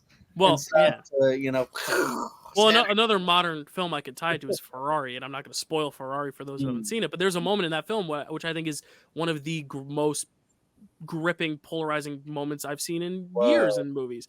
That just shakes you to your core, and I think this film could have had moments like that to make it just feel more cinematic. That's really my only issue with the film, is that it just doesn't feel very cinematic. It feels like I could have read about this and had the same impact as I did seeing it. But I guess, to Dan's point, the performances do elevate it slightly above that level, so I do agree with that. And that real quick, I mean, you're right about the biopics. It's like some people, they just don't deserve the biopic treatment. Like what? Yeah. Okay, these are interesting people. Like I just saw One Love, Bob Marley story, and you think, oh my God, this is going to be this great like thing in this guy's life and stuff. And then you look at how the movie was made and what the decisions by the director, and you say to yourself, you wish the director would have made different decisions. You know what I'm saying? And sometimes that's the filmmaker making the decisions to make the movie a certain way, and then the person doesn't come across the way they specifically wanted them to as great or whatever. You know what I'm saying? And I kind of compare this in a little way to One Love, Bob Marley in a way. You know what I mean? I went into that movie thinking, oh my God, I can't wait for this. I'm just, and then you say to us, wow, they really just kind of honed in on this one thing. And it's just like, there's more to the story than that, but that's decisions of the director, you know? It's just the thing where like some stories just don't aid themselves necessarily well to biopics. But then again, I kind of contradicted myself earlier, because like any great director can make the most boring story stand out. It's all just depending on how you tell it. So I don't even think that's the case. Like I think you could tell this interestingly, and as Dan said, there's a remake, so I'm very interested to see. Chad, anything else on Madame Curie?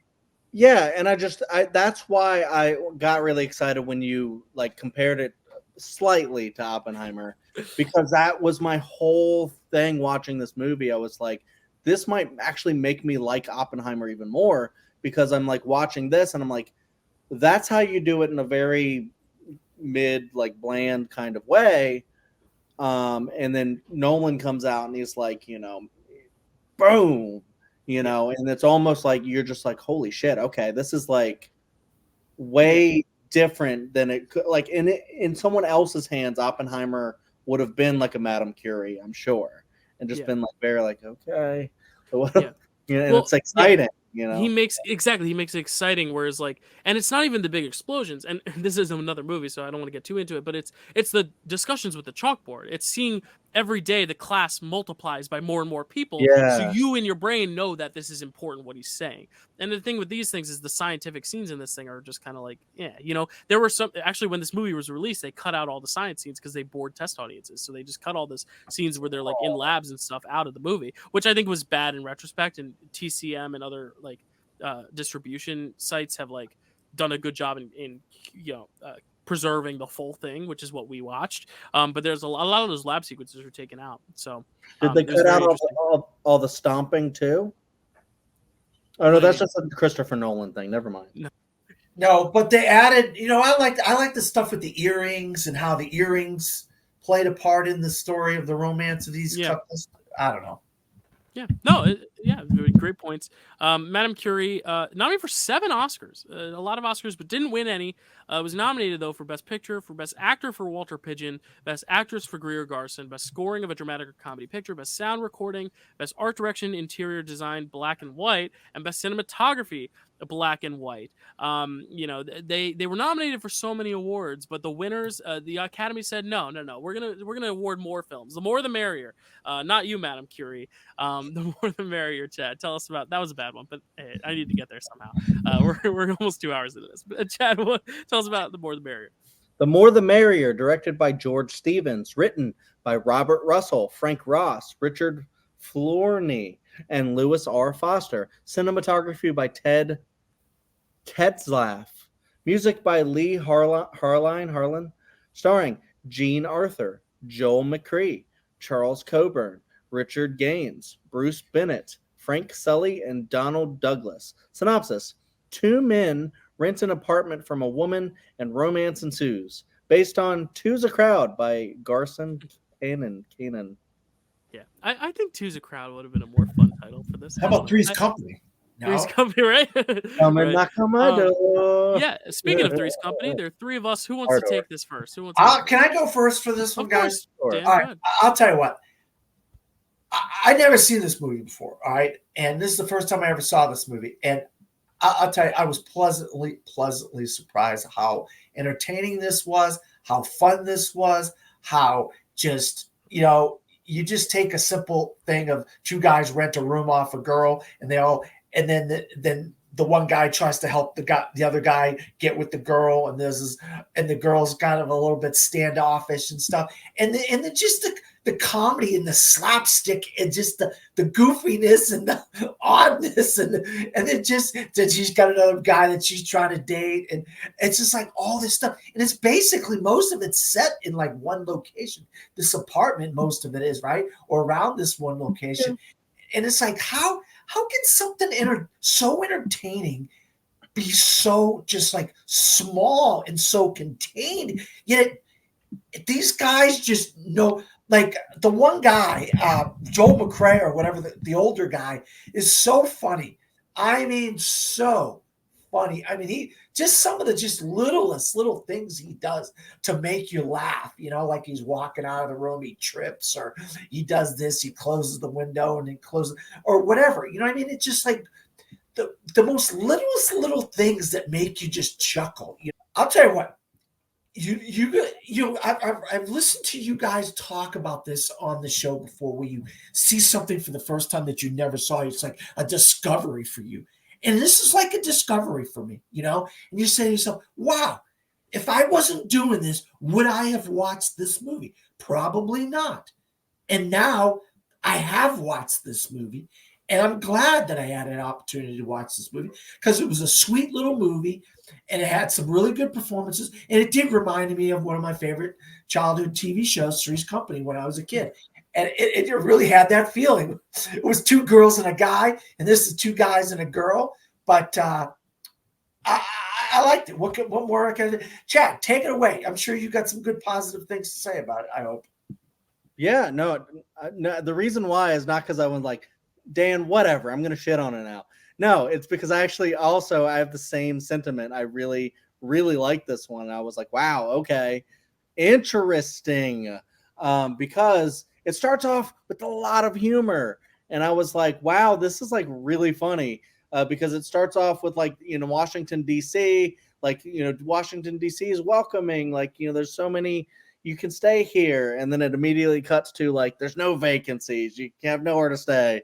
And I just thought that was really funny. And then it introduces you to kind of like the problem that the city has. And, you go into the plot with the woman in the apartment, and she's actually marrying someone who makes these decisions and stuff like that. And the decisions that he's making, kind of like making housing worse for people, actually is screwing him over, because it involves his fiance being in the same house with the guy she falls in love with, which I thought was really really funny and really cool. Because you have a lot of like politics and just like people who can make change, and for whatever reason they don't, because they want to satisfy whoever that votes for them, or whatever. Maybe they have another ulterior motive to not make a positive change. And we see the housing crisis even today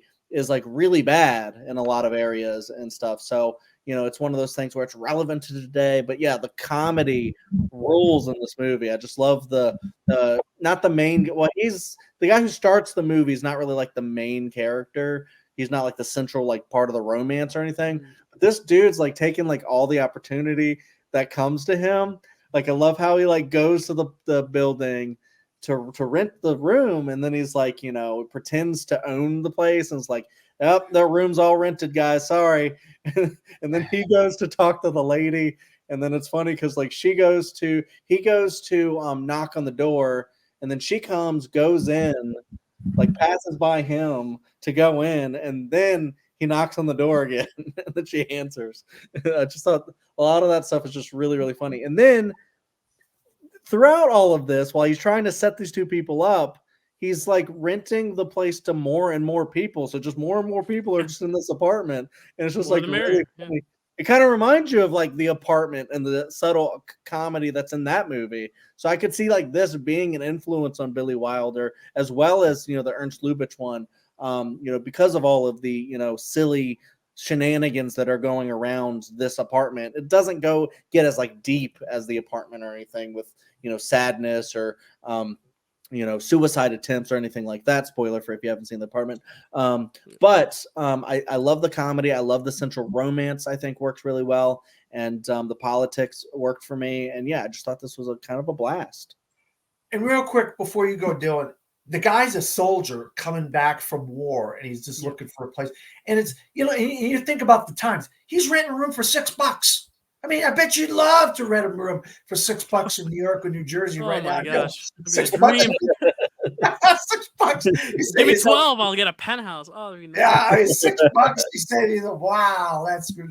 And so you remember the times, you know what I mean? And it's another movie that has that kind of like subtext of like a war thing, a soldier coming back looking for a place to stay, you know what I mean? And it's like all these movies have that in them. And it's like, and they all have different aspects of it. That's what's kind of fascinating about all these movies, you know? Yeah, that's why it's so hard for the movies that don't have that like war tie-in. It's like it's hard to judge with all these other films because like, and all these other films are so different in what they're talking about the war. Like Casablanca is kind of like that middle ground of like, do we fight or do we not? For you know, like the human comedy, it's like the people who stay home, in which we serve as the people who serve, and this is kind of like afterwards returning from home, the displacement of like not knowing where to go. And I think Dan, you brought up that's what I was going to bring up is the political side of this being topical, despite being a comedy, not necessarily taking itself too seriously, but still having something to say about something, which I think is important. Because the comedy, as Chad you know, mentioned, is really great. And there's a lot of great situational comedy, a lot of great, amazing physical humor. My favorite style of comedy is that old school, like classic, like one door slams, another door opens, someone walks out and crosses to another door, and then they close the door, and then the other door opens. Like it's very theatrical. Like it's something you see in a lot of stage plays, like Noise is Off or something, or Moon Over Buffalo, like these shows that are very much about like door slam, door open. But I like when you can translate it to film, because also like what Dan, you said, like it's all one location, so it does feel very confined, which makes the stakes of those like interactions even deeper when they are all in the same apartment at the same time for the first time. And it's the three of them, and like he's in the shower and he's making some weird noises, which they never really explain, they never really expand on why he makes those noises, other than to make the noise for the inciting incident of the three with the comedy, but I don't mind it. And then like, you know, the one she walks out with the stuff on her face, and like just like all these different things. It's just so fun. It's like a well-oiled machine.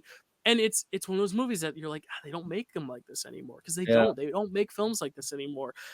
They rarely make films with real sets anymore. And this one, you have a real set and just this great physical timing and comedy. And I definitely see the comparisons you both brought up to like other films, and Chad with like the Billy Wilder stuff, The Apartment. You know, I think this is one of those just great early old school physical comedy, you know, very fun, farcical, kind of like how we said Casablanca is like the quintessential drama. This is maybe not the quintessential comedy because there are more iconic ones, but like this is like this standard of like what you'd expect from a good classic comedy, I think, which is great. You get the nail hit. And I really want to give you a lot of credit though, Chad. You took something that you can relate to of the place that you live, in a location that you live in, you think about, and you thought about that affected you, that it was like relatable to you, and because you live in that part of the country. And so I like that when you're watching, you were thinking about that kind of stuff, you know, and then once again, we three different kind of perspectives on the same movie. And it's really good how movies just do that for people, you know, and that was really, really, I liked how each of us had something different to say about this movie, yet we all were very positive on it, you know? Yeah, there you go. And if you love this movie, comment down below. The more the merrier. We love the positive I don't know. We're 2 hours in. I'm trying to be funny. I don't even need to segue to More the Merrier. We already did that one. Yeah, More the Merrier nominated for 6 Oscars. It wins Best Supporting Actor though for Charles Coburn, who's great. It's nominated for Best Picture, for Best Director for George Stevens, Best Actress for Jean Arthur, Best Screenplay, and Best Original Motion Picture Story. So I guess you could be nominated for both screenplay and story. So I guess they're not two different things. So that isn't that quite a dilemma? Isn't that quite an incident? That the Academy had on their hands, nominating it for 2 screenplay awards. Who cares though? Let's talk about a different incident though. Let's talk about the Oxbow incident. Chad. Sure. Yeah. The Oxbow Incident, directed by William A. Wellman, written by Lamar Trotty, cinematography by Arthur C. Miller, music by Cyril J. Mockridge, starring Henry Fonda, Dana Andrews, Harry Morgan, Frank Conroy, Harry Davenport, Anthony Quinn, Francis Ford, William Athey, Mary Beth Hughes, and Jane Darwell. Synopsis: townspeople and cowboys chase down murderers and thieves determined to achieve justice. Based on The Oxbow Incident by Walter Van Tilburg Clark. There you go. It's very funny. This one's only nominated for 1. So like I went into it being like, all right, this is probably like the one that just got thrown in there. It's like not that great. And then I saw it was only an hour and 15 minutes long, and I was like, it's short. I'll just get it out of the way. But then I looked before watching it just to see who directed it and who was in it and stuff, and I saw it's like one of the most well acclaimed westerns ever, and I'm like, oh, okay, this is interesting. All right, so it's a masterpiece then. All right, I'll watch it. And like the first 10 minutes happens, and I'm like, uh-oh, and then immediately I'm like, wow, no, this is amazing. Like I love this movie so much. And watching it just kind of unfold over the course of only an hour 15 minutes, it's like one of those movies like Dan talked about with The More the Merrier. It's like that discovery where you're like, I would have never sought this out otherwise. I didn't even know about this film, and now I'm like watching it thinking, oh, is this perhaps the best film to come out in 1943? I don't know, but I loved it so much. I'll let you talk about it, and then I'll kind of branch it off of you because I don't know where to start with this. I just think this is one of those things. It's got nothing to do with the politics of the war necessarily, but it is so political in the way it talks about mob mentalities and all that stuff. It's so important and so fascinating, and just I love this film. But Chad, you look like you want to talk, so I'll let you. I'll pass the baton over to you, my friend. Yeah, I can start with this. It is one where thank God it is short, because I was at one point kind of just like, all right, where are you going with this? A little bit until it got there. And then I agree. I actually did like this movie quite a bit when I'm getting towards the end. And I wrote a thing.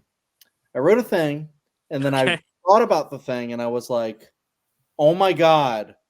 And I had a discovery. I said, okay, wait, don't give it away. But I said, it feels like a Western version of 12 Angry Men, except there's no juror number 8. But he's in this movie. Yeah. And then I just figured that out, and I was like, oh my God. So yeah, it's basically an incident happens, and people are trying to find a scapegoat. They find it, and then the ending happens, and then it's like, holy shit. Yeah. Did we make a mistake kind of a deal? It's hard to talk about. I almost don't want to spoil it. I know. I want people to discover it. But if you haven't seen this movie, go watch it and then come back, because I feel like you have to talk about spoilers when you discuss this movie in terms of like the main revelation. But I'll let you continue, Chad. But like if you want to stay spoiler free, please. There'll be time codes. Skip to Song of Bernadette, and we'll come back to this one later, because I promise it's worth the watch. But like we are gonna spoil it because I want to spoil it. So Chad, go ahead. Sorry. Sure. Yeah, I could say we could go through the discussion and not spoil it. But it's only an hour 15. I want people to just watch it. Well, I would have to say, because I'm gonna say how this movie relates to something that's happened to me in my real life. So Gotcha. I would probably have to kind of in a way. No worries. It's only an hour 15 minutes of people's time. This is probably going to go on for another hour anyway with the 3 films we have left to talk about. So like instead of watching the last hour of this, go watch the Oxbow Incident and then come back to the last hour of this, and it'll be all great.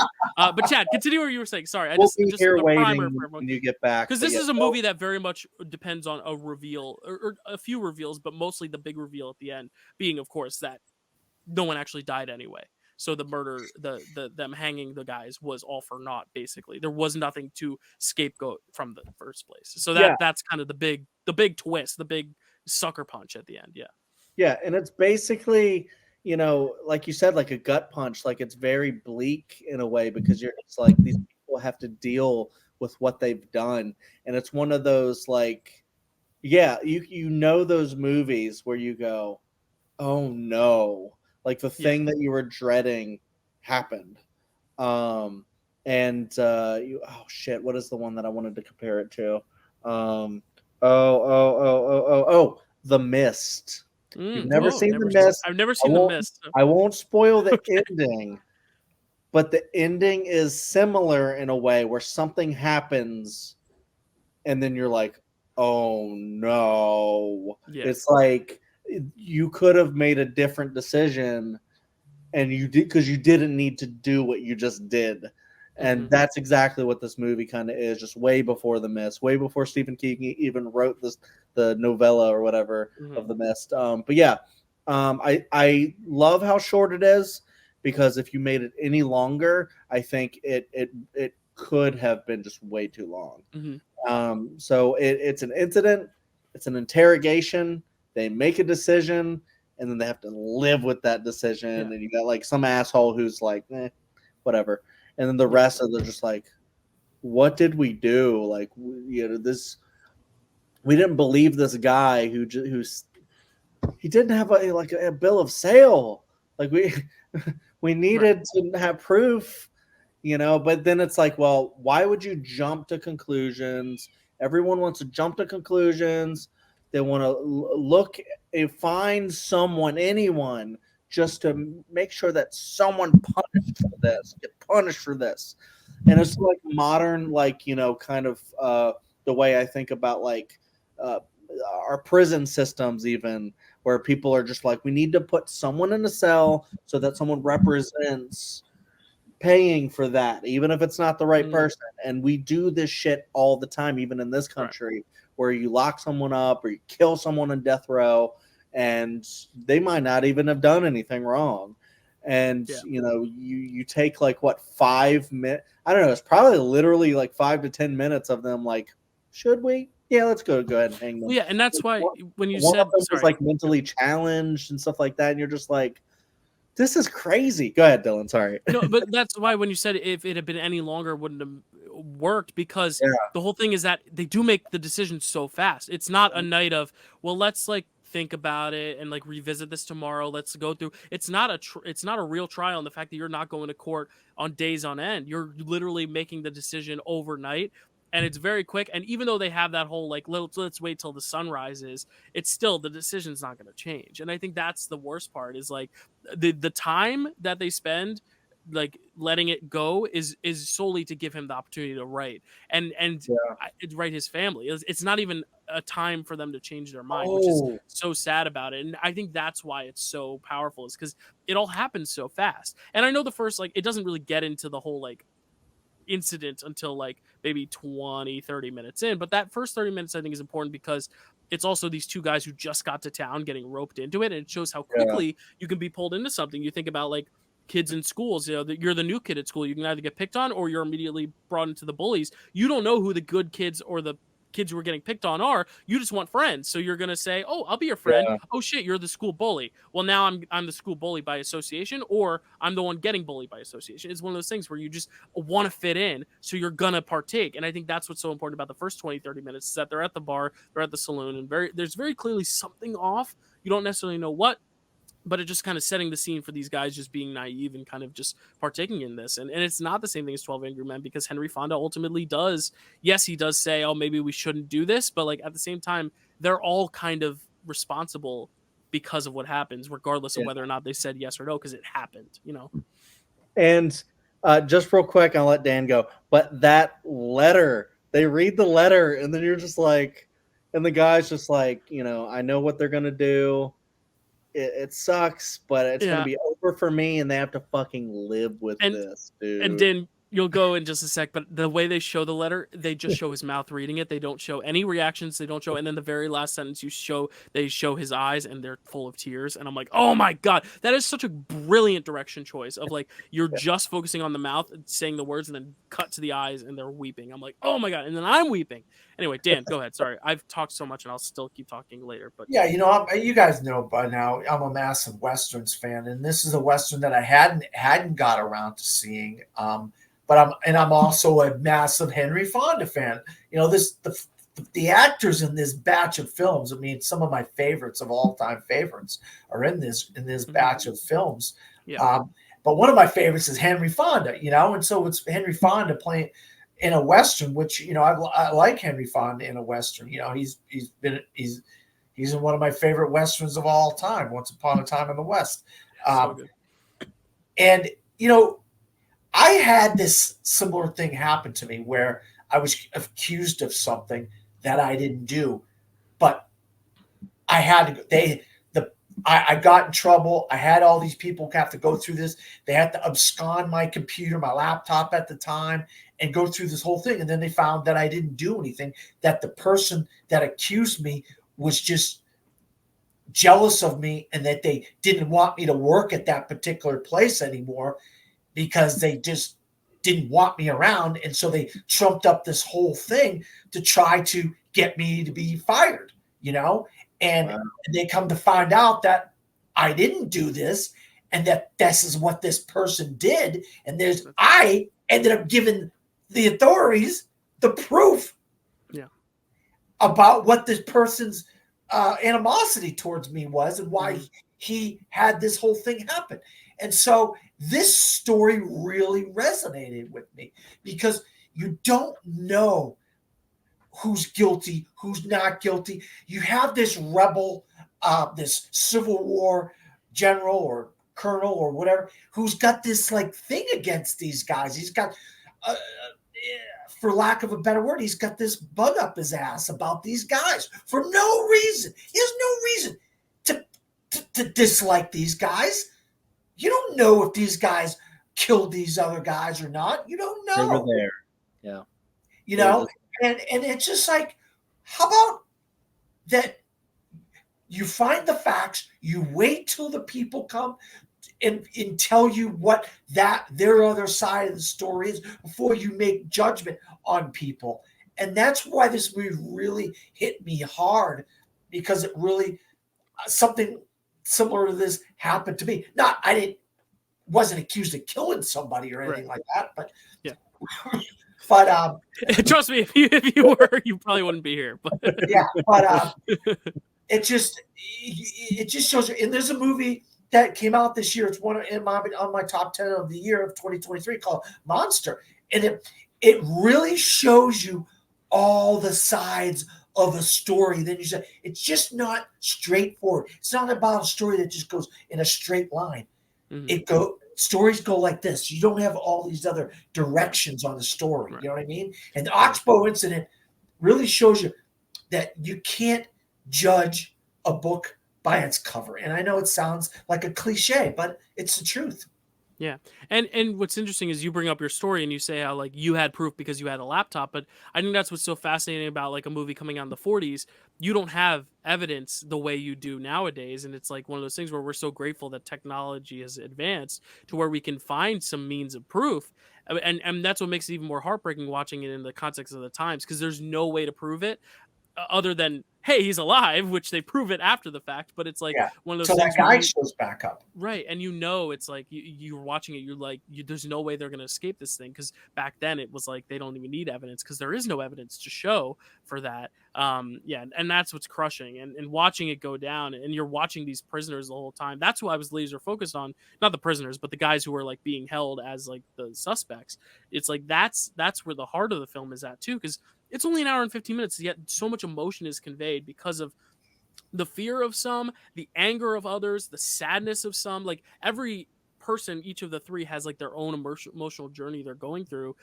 And one of them was Mexican, by the way, so there was a racist element there. Right. Oh, definitely, and I think that's also very important as well. And that's why I think making it a Western film is so intriguing, because you could have done this any sort of region of the world, any group of people, but I think the fact that it's Western, there's something to be said about, like you said, kind of the race and the territory and the area, the upbringing, and just the way this toxic masculinity kind of feeds into it as well, that I think is also very important, because there are no women in this film.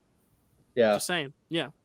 I wrote down toxic masculinity. I just couldn't remember like how it played in, because it has been a minute since I watched it. But yeah, I also wanted to add a tinge of racism within the context of the film. Not that the film is racist. I just want to put that out there, because it's many very ahead of its time. Yeah, we had the Rebel. What was it? Colonel can be. Sorry, what did? The Civil War, like Southern Colonel, or was he a colonel or a lieutenant? What was this guy's rank? But he was obviously a racist. And when he saw that one of the guys was Mexican, then that he originally wasn't even involved in this. He wasn't even going to be involved in this. And then when he found out one guy was that's when he started. And then he started putting his like authority. He started to like get his authority into it more. And he's saying to himself, boy, this guy's really exerting his authority a lot. Mm-hmm. And it's like 8 other guys. You're telling me these 8 other guys can't say, hey, dude, you're wrong. We're waiting until we find proof of these guys. No, they all just jumped on board with this rebel colonel or whatever this guy was. And they just believed that what he thought was the right way. It's like, dude, really? Y'all just going to jump on the bandwagon with this guy and not even going to find proof, and not even going to wait till there's evidence of maybe somebody comes and whatever. I mean, it's just a wrong place, wrong time type of thing. Yeah, but the thing about it is, I'm not a big Western guy. I'm someone who I dip my toe every little bit. Like I've seen like Unforgiven. I've seen a lot of the big ones, but I need to dive more. But I think the ones that I end up really liking, like this one, Unforgiven, are ones that I think are very simple. They just have a very simple thing that happens, and it's just very, I don't know. There's not a lot of complexity to it. So that's why I really appreciated this one, and it makes me want to watch more Westerns that are like this one. I will tell you, I'll give you 2 that you should definitely watch in there. One's out on 4K, and one's coming out on 4K in a couple months. The Man Who Shot Liberty Valance, great one. And then High Noon, I cannot say enough. I highly recommend. I got to see both of those, and like Tombstone, and there's a lot that I still need to see. So. Tombstone's coming out in 4K this year too. Yeah. But yeah, it's a really great motion picture, and I think I just keep thinking about the length and how it was a perfect amount of time to tell this story, because another thing is, like, you don't get the satisfaction of watching these characters reflect and grow and change for the better, because you know, in this society and these types of people are not the types who are going to change. Henry Fonda might, because they're not from this area, but like a good majority of those guys are going to try to justify it to themselves, as we keep seeing in modern culture. And that's what's so sad about it. And that's why it ends on the final note of reading the letter. And that's it, because that's what matters. It's what you've deprived this woman and child of. And it's not about, oh, well, now I've got to make up for this and grow from this. And there's something to be said about a redemption arc, but it's like one of those things where you don't give the audience the satisfaction of redemption, because these scumbags don't deserve it. And I really love that as like just a storytelling tactic. The last thing I'll say about it, because I know we have to move on, but the way it's shot is so interesting. And what I really paid attention to, because I watched some scenes back from this, because I was like, I love it so much. I adore it. But the way the film, because a lot of it's just conversation, right? It's a lot of guys going through the different options and talking about what they're going to do or what they're not going to do. A lot of the times it's very intentional when the camera cuts between faces and when it pans. And I haven't really cracked yet all the different examples of why each time is different or whatever, but I found it very interesting to see when the camera would pan to someone else and keep panning back and forth versus cutting. And I just thought that was a very interesting editing tactic. And whenever it panned, it just kind of like lulled me in even more. So I just think it's one of those things where it didn't have to do much with its style, but still has really cool stylistic flourishes too. So just wanted to bring that up because it's amazing. The Oxbow Incident only nominated for 1, as we said at the top of the show, Best Picture, and that's it. It's the last time ever that a Best Picture nominee was only nominated for Best Picture. We saw it a bit prior. But yeah, no film has ever been nominated for Best Picture and nothing else since. Was it even nominated for song? No, just for picture. Oh, Oh, you're trying to give me a seg. You're trying to Let's give me a say segue. to the Song of Bernadette. You're trying. I was gonna say. I was like, wait, is there a song that I forgot from the movie? That was a good one, Chad. That was good. You know what? That was a sick burn, man. That was a sick Bernadette. Let's talk about the Song of Bernadette. Oh, The Song of Bernadette, directed by Henry King. That was a great moment. Written by George Seaton. Cinematography by Arthur C. Miller. Music by Alfred Newman. Starring Jennifer Jones, Charles Bickford, William Athey, Gladys Cooper, Vincent Price. Vincent Price was in this? yes, he was. Lee J. Cobb, Anne Yes, he was. Revere, Roman Bonin, Mary Anderson, Patricia Morrison, and Jerome Cowan. Synopsis: 18 visions of the Blessed Virgin Mary are experienced by Bernadette Suberis, based on the Song of Bernadette by Franz Werfel. Yeah. Did you go first last time, Chad, or who went first last time? I kind of went first by just glushing about Chad, it. your And turn. threw it to Chad, so we'll start with Chad here.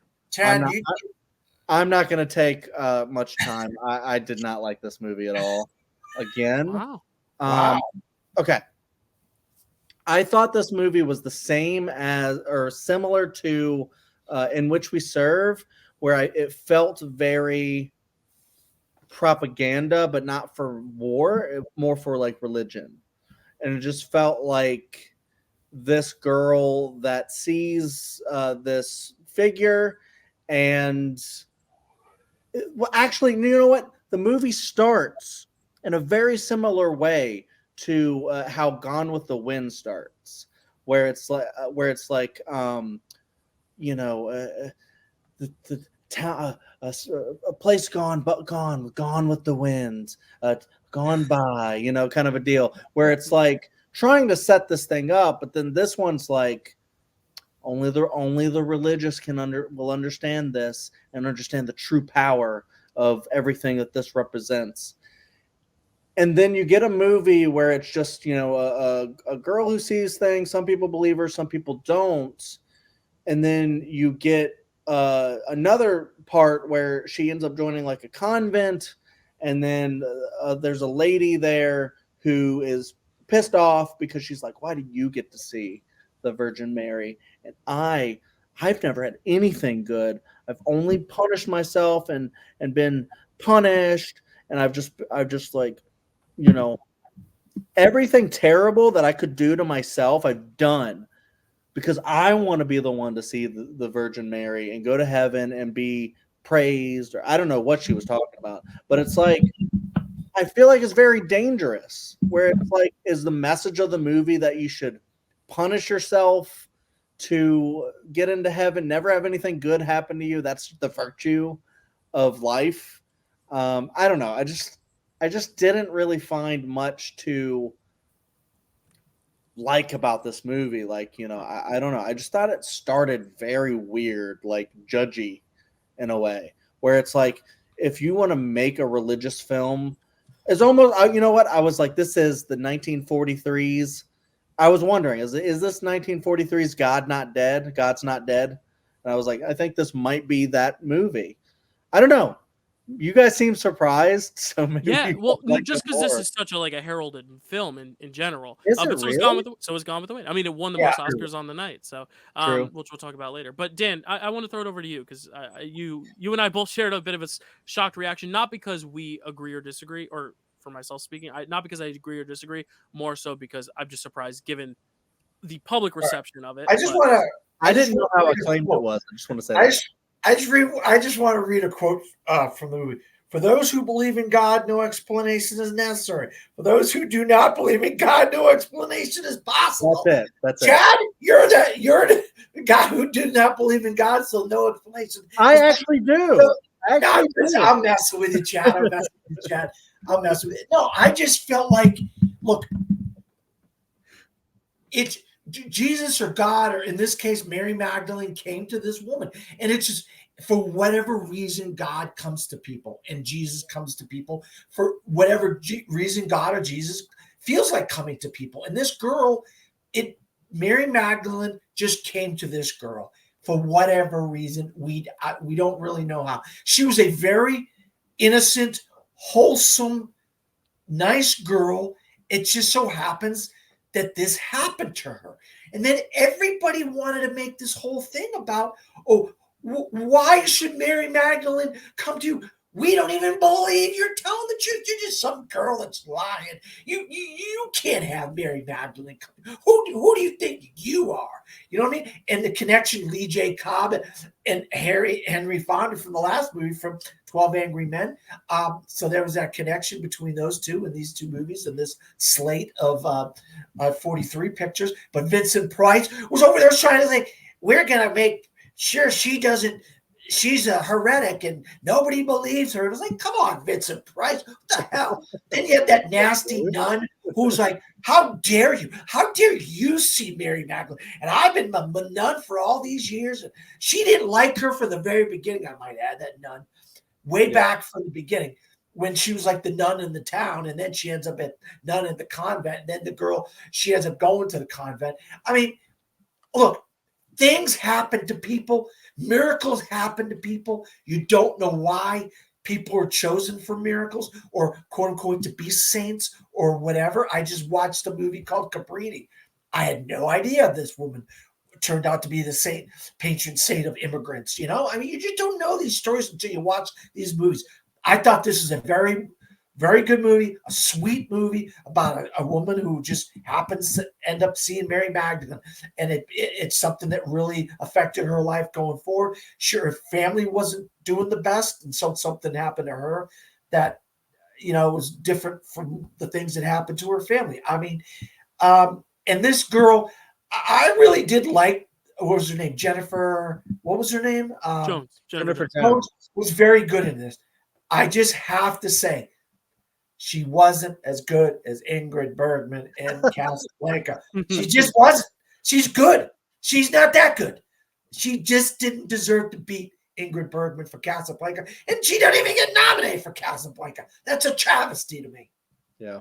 Go ahead, Dylan. I know you got a lot to say. Yeah, no, I am with you, Dan. I think this is a very interesting film, but honestly, I never got the propaganda aspect of it being preachy. If anything, I thought it was more of an examination of how religion can not only cause the doubters to protest it, but also those who believe to either question their belief or how almost they are so engulfed in religion that it kind of maybe kind of self-destructs on themselves. So I think it's more of a examination of the criticism of religion on both ends, which is what I found refreshing about it, is that it never really took a side of this is you should believe or you shouldn't believe. More so kind of what the quote is saying, if you don't believe, you don't understand it.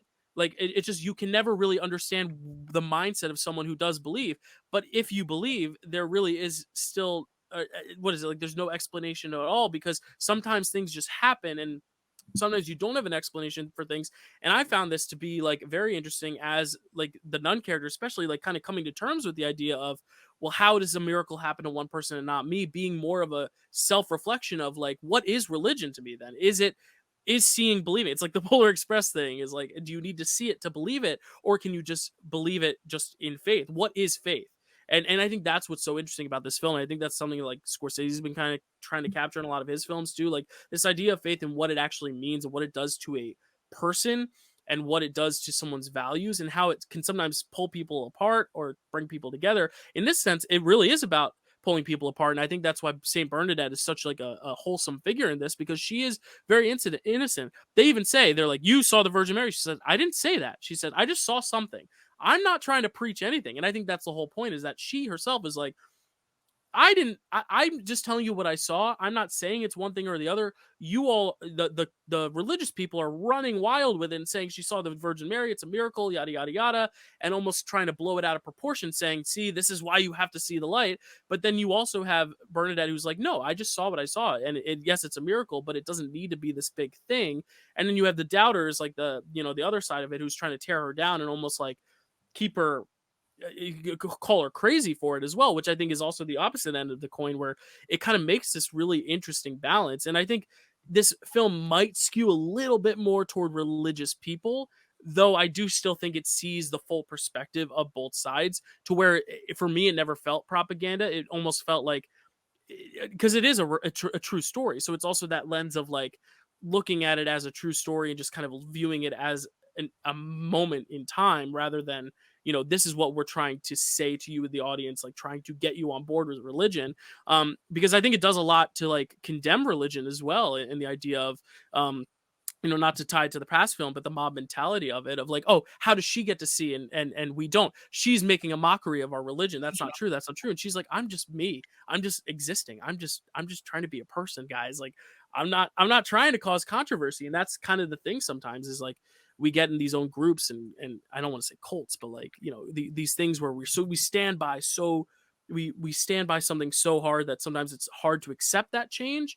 And sometimes it deserves to be criticized, and that's why I like the alternate perspective of the people trying to discredit her on both sides. The religious are trying to discredit her, and the non-religious are trying to discredit her, and then you have the small group of people who is supporting her and is saying, hey, like, we believe in you, you saw the light. And I think the one thing the film could have done that would have made it more interesting is don't show the audience the Virgin Mary, because then there's that level of curiosity of, is she actually seeing it, or is this actually in her head? Because I think if you're looking at the history, that's kind of where the religious people are coming from. They're like, is she actually seeing this? Is it just in her head? And the non-religious people are saying it too. They're like, is she just making this up? Is she crazy? And that's what I found very interesting about it. Though I think because the audience knows the truth, at least Bernadette's truth, because this is obviously her perspective, so she very well could have or could not have seen it. It's kind of like The Last Duel, where it's like it very clearly tells you this is the truth, and then you're going to watch it the truth, and then you're going to watch it from two other characters' points of view. That's where I felt like this film could have been a little stronger, is if they didn't show us the truth and just kind of left it up to interpretation. Though I still found it very fascinating in how it dissected and kind of criticized religion in that sense, and kind of showed all those multiple angles. Though I could see, especially with that quote, trying to be like, well, if you don't understand this movie or you don't like this movie, well, you just don't believe God, you don't get it, type thing, which I think can be kind of taken at face value when you see that quote and you kind of watch the movie, of being like, is this trying to tell me that, like, if I'm not religious, that I don't get it, type thing? I think there are definitely issues, but I do think overall it was very interesting and very perplexing. And I do like Jennifer Jones a lot. I gave her my award for Best Actress when another film we brought up earlier, Since You Went Away. I picked her as my Best Actress from that. I think she's great in that. That came out a year later, so she was obviously riding that blank check, riding that high from this film. But yeah, and I just think the way it's shot is really cool too. Like I think it's very gorgeous to look at, very well composed, very gorgeous. staged. Yeah, it's just a very well made film. To regardless of whether or not I was totally on board with the messaging or even kind of knew what it was saying, I was, because even as someone who's not super religious, I also don't like the idea of people trying to tear someone's religion down either. And the fact that she kind of stayed true to herself, but at the same time, there's also the idea of being too involved to where it becomes toxic from within, which I think is what this film is ultimately showing. It's more of showing a time in history of these varying perspectives rather than taking a side, though I can see the interpretation of both. And I think that's fair. I think if you're a non-religious person, you can watch this and say like, oh, this is propaganda. Or if you're a very religious person, you could look at this and say like, oh yes, the spirit will save you, type thing. I think this is somewhere in the middle of like that middle ground. But it's very interesting to hear both of your perspectives, because I kind of lean in a middle territory. But it's very, very fascinating. And I think that's what great movies do, though, is they bring out these conversations, whether we like them or not. Because very clearly one of us doesn't like it, one of us likes it, and then one of us is more in the middle on it. Either way, it's adding to a cool discussion, because it has us pondering just the ideas of religion and its use in film, which is such a broad topic that it's like, how do you harness it into a film? This is only 2.5 hours. And I say only, it's one of the longer ones, but it's only 2.5 hours, yet it tries to say so much. But Chad, I talked a while. He wants to say. Chad seemed like he's been chomping at the yeah, no, go ahead, Chad. Yeah, no, it's no problem. It's just because like it's very interesting me starting this, because for me, it's one of those where you watch a movie and you go like, oh my God, this is not good. And then like you go and you'll see like a Rotten Tomato score, or you'll talk to other people and they go like, this is one of the better movies I've seen. And then you go, oh, what did I not get from that? It's almost like the last time, Dylan, what did we watch that you were like, I love this? It was I don't remember. The Crowd. Oh yeah. And I was like, 1928. I can see where you're coming from. And I can see where you guys are coming from. I think I could get a different read if I were to watch this again from that lens. But yeah, watching this for the first time, I saw that quote and it was immediately kind of like a Gone with the Wind or like other movies that have like little quotes. It's like, this is the thesis of the movie. I just got a different read on it. And I'm almost like, if you didn't have that there at all, just let the movie speak for itself, then maybe it would have been, I would have seen it in a different light. I think when they put those words there, I'm like, what are you trying to say to me right now? Like, I don't even understand where you're coming. Like, and I'm not like anti-religion. Like I'm more agnostic now, but like I have believed in God, and I do somewhat still believe that there could be.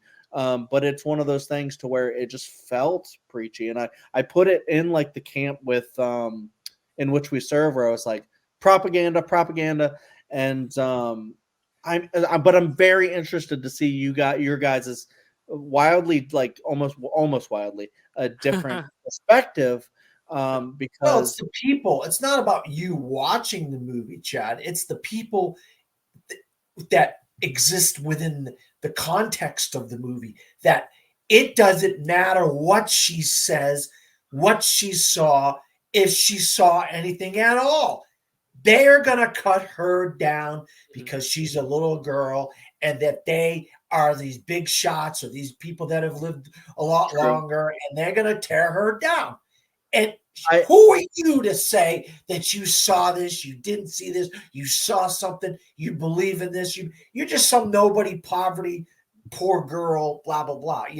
It's not you per se, the person watching the movie, it's the people within the movie that it's speaking to. I believe. I could be wrong. No, I totally get that, and like I also really liked what Dylan's suggestion for the movie of not showing the angelic thing. It's not a bad idea. I do think that could have been, kind of like in the same way as like a if you've seen it, Take Shelter, where you have someone who is looking at a situation and they think something's going to happen. Other people think they're crazy. And the movie doesn't really tell you whether or not that person was crazy, but they hint at certain things. And then you're just like, good point. You can get different reads on it. So it's like a film that we're going to talk about next month, Anatomy of a Fall. You never see what actually happens. True. Very true. And I think that's the reason why it does skew. If you had to pick a side, like it does skew more for the religious people, because it does say like she saw it, but at the same time you could look at it as an unreliable narrator. You're seeing it from Bernadette's perspective. But did she actually see it? Did she not? But I think that's what's so interesting, because the tagline here is greatness, wonder, and majesty no human words can describe. And I think the no human words can describe is less of a, well, it must be true because you can't describe it, more of like, don't try to define it type thing. Like if it's a miracle, like some miracles, like Dan said, you can't explain, and miracles happen. They do. I am a firm believer of that. Not necessarily to the extent of some things, but like I'm a believer in miracles. I believe, in little miracles at least. And I think there's a truth to that. Like you shouldn't have to define it because every experience is different. And like this woman, she just saw what she saw, and like so many people tried to define it for her and put words to it that she didn't even put. They made a dude go through all these tests and stuff. It's like, come on, man. Yeah, it's almost like it reminds me a little bit of like just like what I thought about was like gay conversion therapy and stuff, where it's like, oh, you're gay, you got to go to conversion therapy and get this fix, and it's like, you are a monster, you are wild. But also like the idea of their own community also kind of having this kind of turmoil where the church doesn't want anything to do with it. They're like, no, we're staying out of this. And I think that's such an interesting perspective too, which is kind of where the anti-religion sentiment comes from, I think. But just very fascinating. I think it's just a very fascinating discussion, and I honestly don't think the movie is like all that exciting necessarily, but it did have me engaged. Like it was intriguing. So it's not going to be my favorite of the slate. It's not even like one I'd go back to a lot, but I thought it was good. Yeah. So yeah, cool. All right. So we're on the last one. Are we on the We're last going to be one? on the last one, yeah, but I have to rattle off the 12 nominations. So it didn't win the most on the night, I don't think. Oh, no, it did. Yep, it won 4 out of 12. So it won Best Actress for Jennifer Jones, Best Scoring, Best Art Direction, Best Cinematography, Black and White, and it was nominated for Picture Director for Henry King, Supporting Actor for Charles Bickford, Supporting Actress twice for Gladys Cooper and Anne Revere, Best Screenplay, Sound Recording, and Film Editing. Okay, so as the time ticks down on this episode, let's check our watches. Our watches on the Rhine. Haha. Sorry, I was just it's hard to get these segues. It's hard.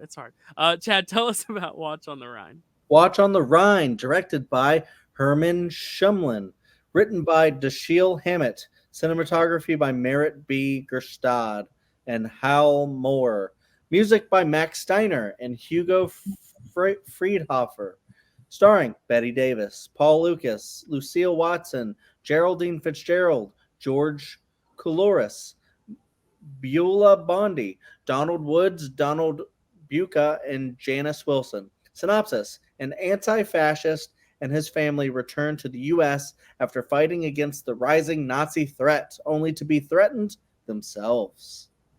Yeah. So again, very topical, very much of the time. Yes, Chad. Based on the 1941 play Watch on the Rhine by Lillian Hellman. Yeah, 41 play. So yeah, obviously very much of the time of that early 40s. Yeah, very topical, just like a lot of these films we've been talking about. Even like Song of Bernadette, which isn't necessarily about war, but like religion is always a prevalent topic. And then like, what we were talking about with Washington, D.C., how it's like, yeah, the More the Merrier is more about the comedy, but it also has those ties to the war. Like this is another one that like is very clearly, very overtly about the war. So I thought this was a very interesting one to watch just as a time capsule for that time. But yeah, who talked first? I think Chad talked first on the last one. So Dan, what are your thoughts on this one? Yeah, I'll tell you right now.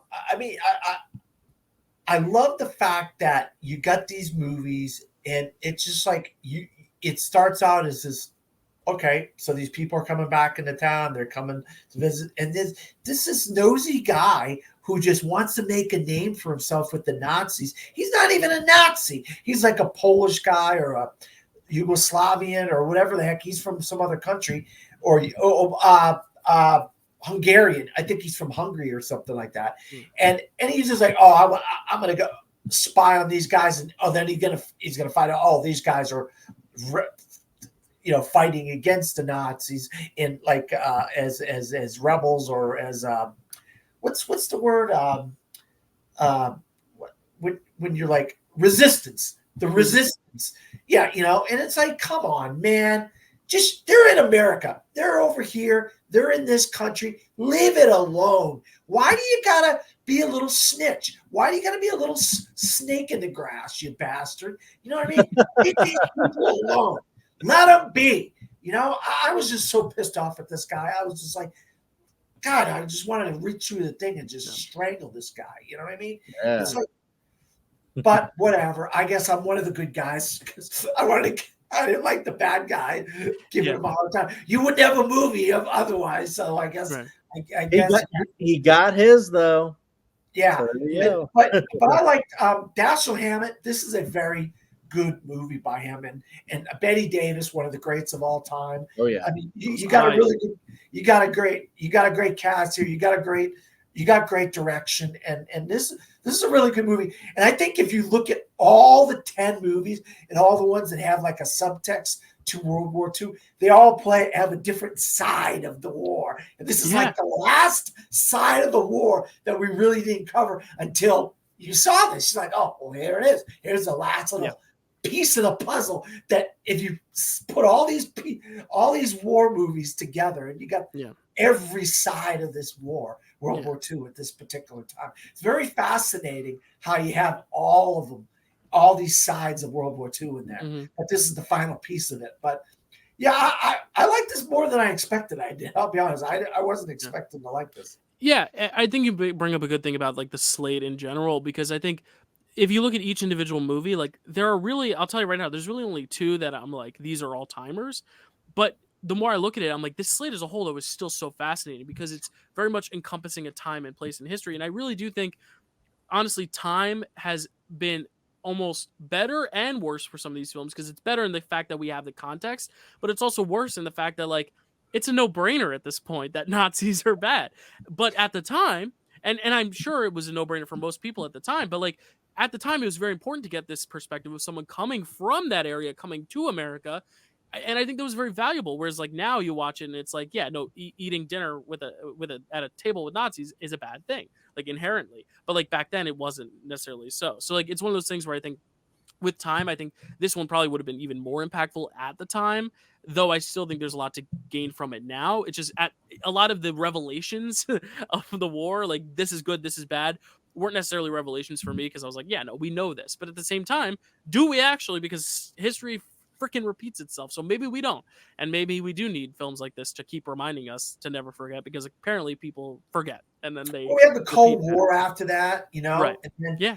You don't know. I mean, I'm not going to get into modern wars and stuff, but you don't know what a guy could look like one thing and he's actually something else, and then he's going bombing buildings. You don't know. Or taking plane flying lessons or something. You don't know. You know what I mean? What people that living amongst you. We saw the Americans.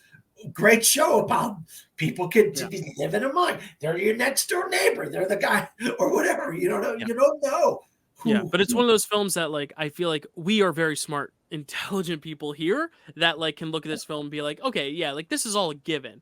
But maybe for some people it's still an important thing that people need to learn from this is definitely a movie that's set at that time. I could see where it would resonate to people at that time. Nowadays it kind of did, maybe it would have lost its kind of luster a little but bit. I agree. I think there's great performances in it that keep it. I mean, there's great performances because some of the performances, I think the kids' performances are so bad, but the adults' performances are so good that they kind of balance each other out. And I think like Betty Davis and like Paul Lucas, who won the Oscar for this over Humphrey Bogart, like they do a really good job. And I think it's a really well acted film in general, to where like it's based on a play, so it kind of feels like a little stagey in that way, where it's all like this kind of the same location and stuff. But house, I was definitely intrigued at least by it. Chad, what were your thoughts on this one? I really like this one. Cool. This one is it's interesting because this is one that like a few of the movies on this like took a little bit to get the engine revving. But then, like, once I got, like, into the story, I think Dan actually explained it really well. Just, like, kind of like, once you get into the idea, like, the family's there, and then you figure out kind of what the plot's going to be. There's a guy there, and they're like, why'd you let him in here? Kind of a deal. He's ruining everything. I actually think this movie could be more relevant to today than you guys might be thinking. Because I know it's, like, a lot about, like, Nazis in World War II and the fascists, but we have like fascistic, people all the time. I mean, look at the most previous president that we had before. And look at a lot of people in political discourse today. There's a lot of people who teeter on that line. Look at what happened in January 6th of last year, the year before, whatever it was. That we talk about. It's like, things that approach, like we haven't gotten to another, like, like Nazis kind of a deal, but, you have people who still think like that. And you have a thing where if you don't remember history, you're doomed to repeat it. So I think this one is, I mean, it's not well remembered or anything like that, but it does have like some big names in it. Like I was happy to see Betty Davis pop up in there, and I was like, "Wow, okay, cool."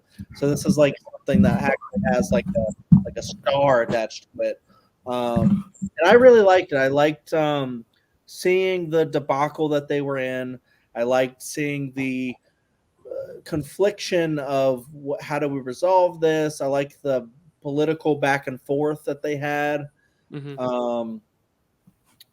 Was this the one that says that they don't kill you if you're Republican or something like that? I think this was the movie that said that or something. And then I thought that was kind of funny because it was like, this is America. They don't kill you because you're Republican. And I was like, well, yeah, thank God.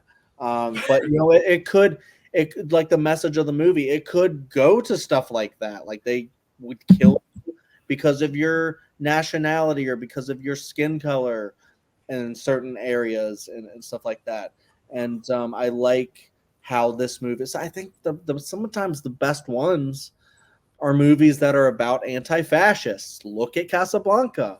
You know, the guy that he was trying to smuggle out of Casablanca was a freedom fighter for, an anti-fascist against the big, regime that's trying to take over everything. And I thought this was pretty good. I like how, because spoiler for this one, he kills the guy that Dan hates so much. You should.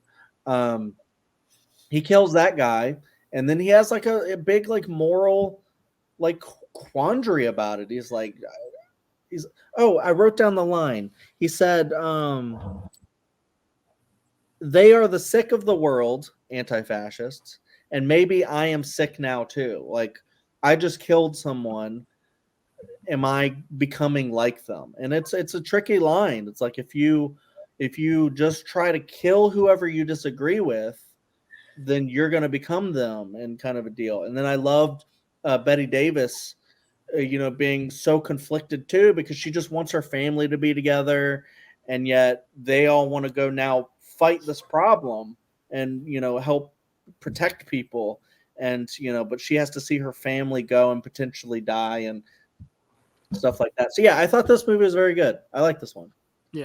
Yeah, and when I said earlier that it's not relevant today as much as it is like then, like it is very much relevant today. I just think at that time it was still even a question of if America should even get involved in the war still. Yeah. And I think that's why what I meant by like it was even more relevant at the time, because this is very much about that. Like, do we get involved? Right.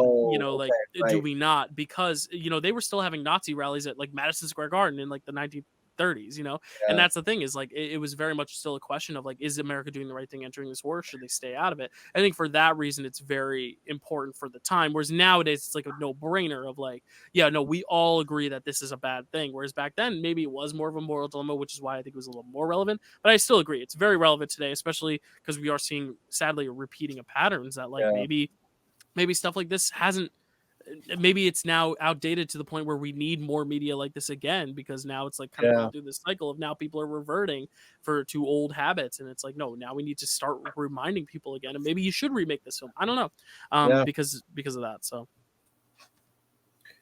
yeah, this I like this more than I thought I would, guys. I was surprised. I thought that title, you know what, I think this would have been a better movie if we didn't get such a horrible title. I think the title is like held me back from like thinking this is going to be a decent movie, and I'm wondering how many other people want to see this movie with that. It doesn't title. give the film much of an identity. Like the Song of Bernadette makes you think of like there's some sort of like aura, the Oxbow incident. There's something going on. Like here, it's like you don't really watch on the Rhine. Like like what the heck is this title? And then when you watch, you're like, oh, okay, this is a decent movie. You're like, that title's like got to be one of the worst titles. You know what I mean? But that's just me. I mean, I could be completely. No, I don't even really know what it means, to be honest. I agree. But I did want to say, when Dylan was talking, it reminded me of something that when I was talking before, and I lodged these, in which we serve the Song of Bernadette propaganda. This, I think, is also propaganda, but it's one that I liked because I liked the propaganda that they were spewing. I think it's good propaganda because it's like, get out there and like fight the good fight, but it's showing it in such a way that like it had like a very interesting story attached to it as well. So I don't know. Yeah. Just to inform those who don't know, including myself, because I just looked it up. Rhine is the word used for like describing Eastern Europe, I guess. So like watch on Europe. Like keeping an eye on Europe as you distance, I guess should be. But like who's gonna go through the trouble, to like actually look it up? Like I just did 3 hours into this podcast. Like I don't think it's a good title, but I mean if the title's the worst thing about it, then it's a pretty good movie. And the child acting. And any of you have any problems with the child acting? I just thought it was really good. I actually agree with you. I wasn't like dwelling on the child because they were like playing German kids trying to put on an American accent or whatever, but they were so proper. But it sounded so like it almost sounded like they were little robots. But I don't know. You're right. Not everyone could be Henry Thomas. I don't know. So. Yeah, I didn't really think about it that much.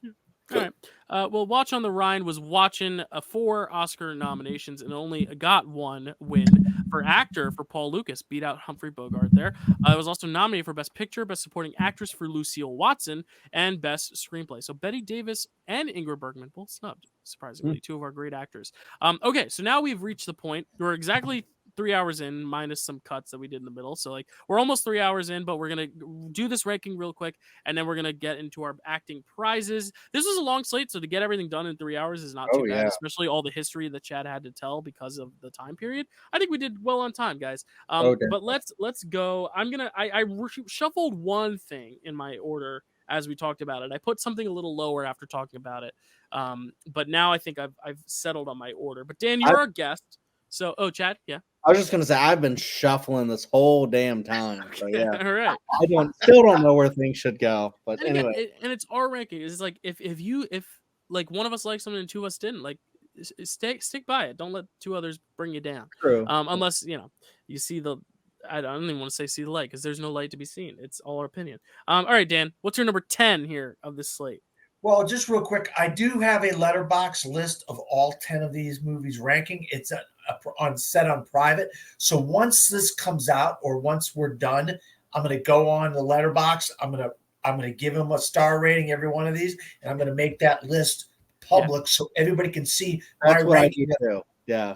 I also held off on star ratings. I only gave written reviews because I posted 1 star rating, and you're all like, "Well, now we know what your number 1 is." Like, not so easy. And I'll tell you right now, not so easy. But yeah, so I will put my star ratings in as well because people are probably clamoring to know which is 3 and which is 2.5 because that really matters at the end of the day. Yeah, I'm fascinated by that. But right, Dan, my number 10 is. My number 10 is For Whom the Bell Tolls. I mean, God Almighty, this was a slog to get through, and I'm just so appalled that you have Ingrid Bergman and Gary Cooper, 2 of our greatest living actors at this time, and they're in such a horrible slog of a movie. That's all I'm going to say. Number 10. Dan, I will join. I'll join you. I also have For Whom the Bell Tolls at number 10. Chat. Well, I did. This was a switch I made. I had the Song of Bernadette, and now I have In Which We Serve as number 10. All right, In Which We Serve. Dan, which is your number 9? I gotta remember what I had at number 9. What I didn't like here. What did I say I didn't like that much? Which one was it? Heaven Can Wait. Oh, Heaven Can Wait. He's right. I finally scrolled to it. Heaven Can Wait. I just wish there was more stakes in this guy's life. You know what I mean? To where we have this decision, whether you go to heaven or you go to hell. There just wasn't any stakes for me for this guy's life. That's all. I'm going to have to put Heaven Can Wait at number 9. I'm sorry. All right. My number 9 is Chad's number 10, In Which We Serve. Chad, what is your number 9? It's the Song of Bernadette. All right, Bernadette there at number 9. Dan, what's going to be your number 8? I'm going to put The Human Comedy. No. Okay. Madame Curie. I'm going to put Madame Curie at number 8. I really like Greer Garson and Walter Pidgeon in this, but I think you guys are right. I think the biopic. Some stories just don't need the biopic treatment, and it's all about the direction. I think the direction kind of dragged the story down a little bit for me. All right. My number 8 is also Madame Curie. So, Chad, what is your number 8?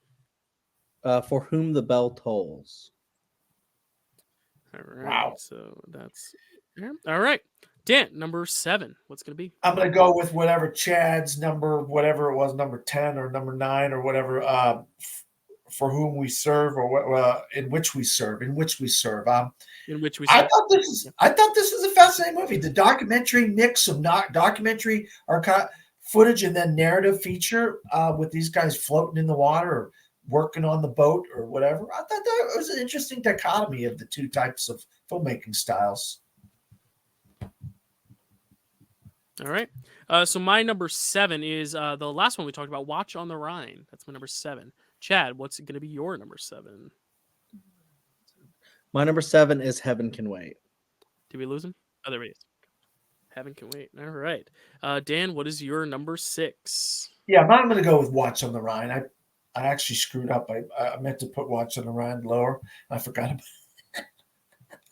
I just put it at 6. That's okay. My number 6 is where Heaven Can Wait is for me. So one step above Chad. Chad, what's going to be your number 6? 10, 9, 8, 7, 6. Madam Curie. All right, so there's Curie. Do we have the same bottom 5? Almost have the same bottom 5. We all have like one that's not there. All right, Dan, what's your number 5 going to be? I think my number 5 is the Song of Bernadette. I really thought the religious aspects of this movie really were fascinating to me. The differences between the different types of people who believed, who didn't believe. And I did like Jennifer Jones. I didn't like her as much as Ingrid Bergman, but I did like her. All right, my number 5, this one hasn't been mentioned yet, is The Human Comedy. So, Chad, what is going to be your number 5? It was briefly mentioned, but Dan didn't go with it. My number 5 is also The Human Comedy. It's a good spot for it, right? Oh. Yeah, that's actually my number 4. Yeah. All right, there we go. Look at that. Good how that works. All right, my number 4 is one that both of you have already mentioned. It's The Song of Bernadette is my number 4. Chad, what is your number 4? This is crazy. This is like one of these where I've struggled with my 2, my 3, and my 4. I'll go ahead and I'll go for my 4. I'll go Watch on the Rhine. All right. And Dan, what is going to be your number 3, your 3 spot? The Oxbow Incident. Wow. Okay. That's going to be a fun ranking. My number 3 is The More the Merrier. Chad, what's your number 3? My number 3, I'm also going to put The Oxbow Incident. Wow. Okay. All right. I'm just chuckling. You'll see why. Dan, I know what's your number 2? The More the Merrier. More the Merrier. Chad, I'll let you say your number 2 next. The More the Merrier. More the Merrier. And I'll be honest. Do it. I Come on, Chad. We know what your number 2 is. My number 2. Okay. My number 2 is the Oxbow Incident. I knew it. Oh, yeah. I was so close. So close. I was so close. You guys are acting like it's a relief, like it was not an amazing film. I'll be honest, if I had seen Oxbow Incident as many times as I've seen Casablanca, I'd probably put it at number 1. But it's my first watch, and I don't want to jump that gun yet until I rewatch it. But on first watch, I like the Oxbow Incident more than I like Casablanca the first time I watched it. I've just had more time with Casablanca to enjoy it. But Oxbow Incident is like going on the list of like great films of all time for me. So I'll let you both say what our communal number 1 is. I'll let you all say it at once. 3, 2, 1. It is Casablanca. There we go.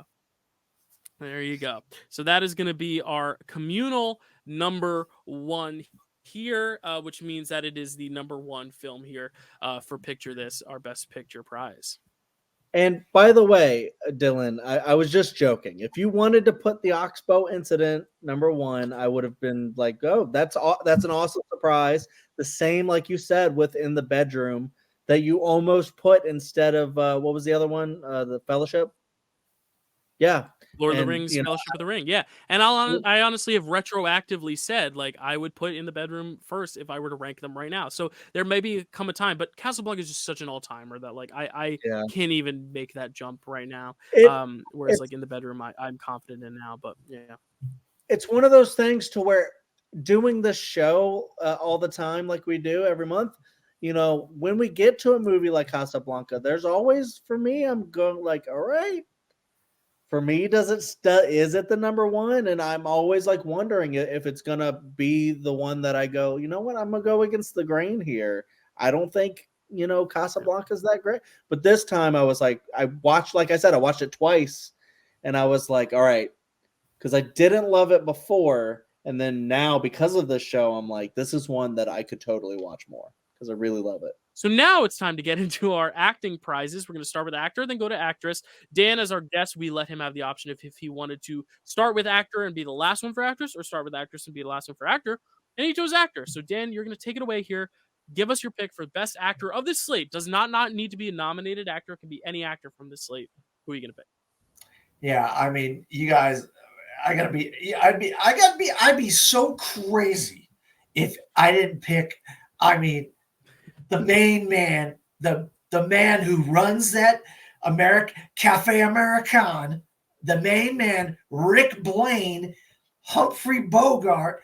You guys knew, especially because I've been going down the rabbit hole of Humphrey Bogart movies all weekend.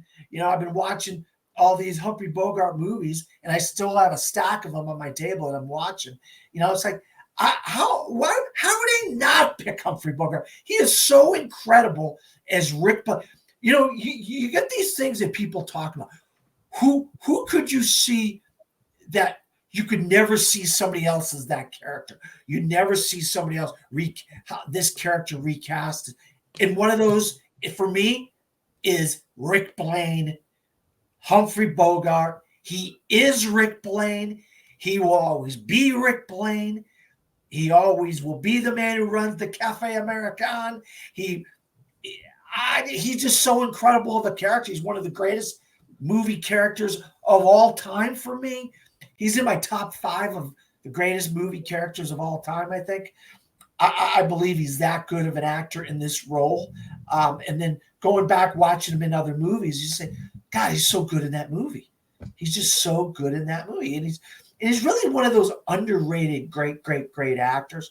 I don't think he gets the credit as some of the greats of all time, especially during his era of Henry Fonda, Jimmy Stewart, Cary Grant, Gary Cooper. These guys that were kind of in his Spencer Tracy were in that kind of grouping of James Cagney.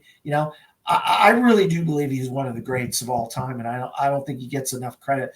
And this is one of the greatest characters of all time. So I had to pick Humphrey Bogart. When I had that opportunity to go first, you knew what I was going to pick. So you guys were basically picking second and third, wondering what was available for the scraps. Yeah.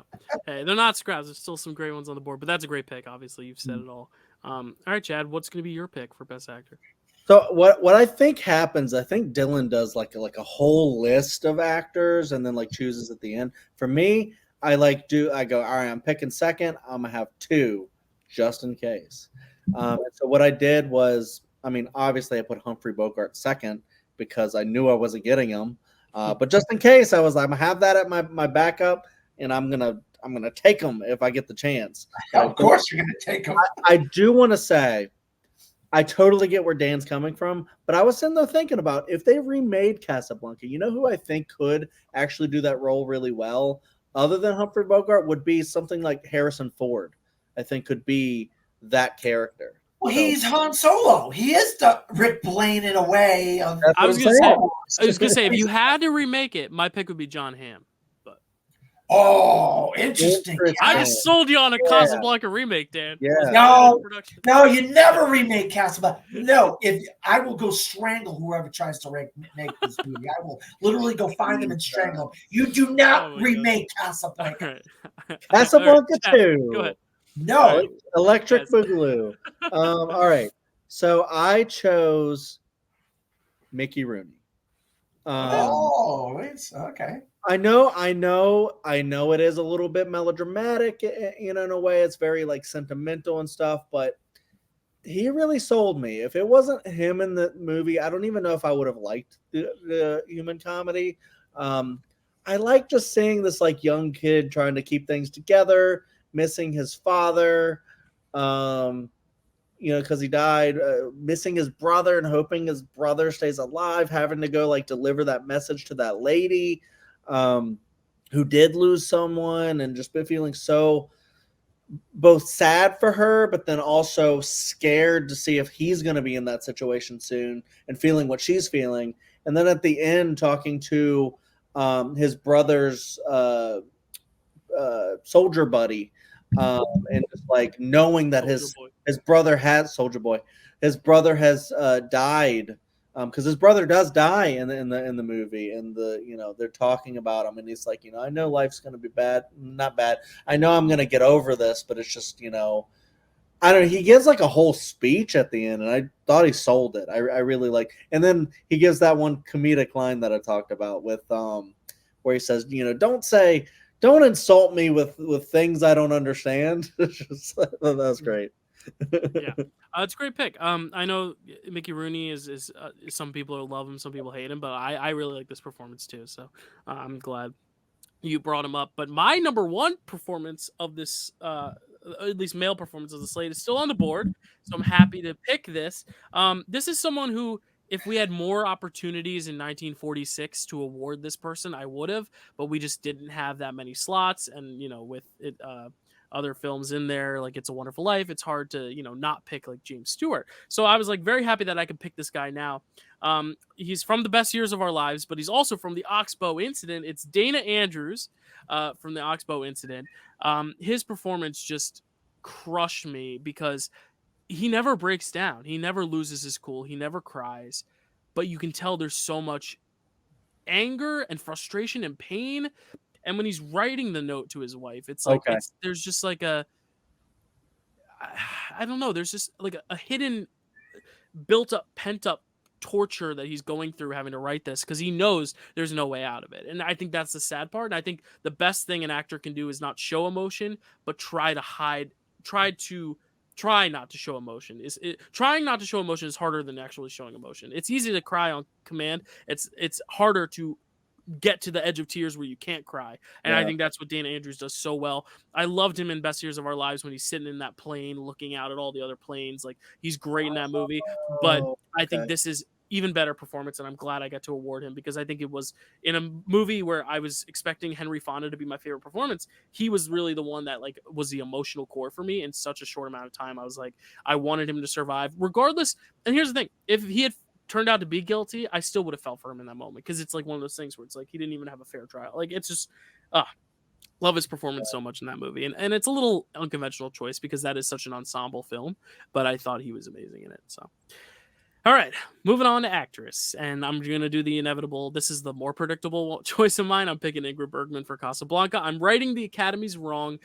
This is the one she should have been nominated for. This is the one she should have won for, even though she wins the very next year for Gaslight. So, like, she won either way. But still, it would have been cool to see her win back-to-back because she is great here. And I think Dan and Chad and myself have said all there is to say about her. She's just amazing, and I'm glad I get to award her because she now joins the Hall of Fame, having won for this and Gaslight. So, yeah, love her. She's great in this. Just that first moment when they see each other is just heartbreaking, but amazing. So, yeah, Ingrid Bergman off the board. She's still on the board if you want her for the other one. She does the one tier better than anybody. I don't know what it is about her, how she could get that tier, but she is able to get that tier in multiple movies. I don't know how she gets the one tier. Chad, tell me. Yeah, Singing in the Rain is my favorite movie of all time, but even Debbie Reynolds, it's 2 tiers. It's not 1. How do you get the one tier? Every time she gets the one tier, and it's incredible. Go ahead. Sorry. Yeah. When you same thing.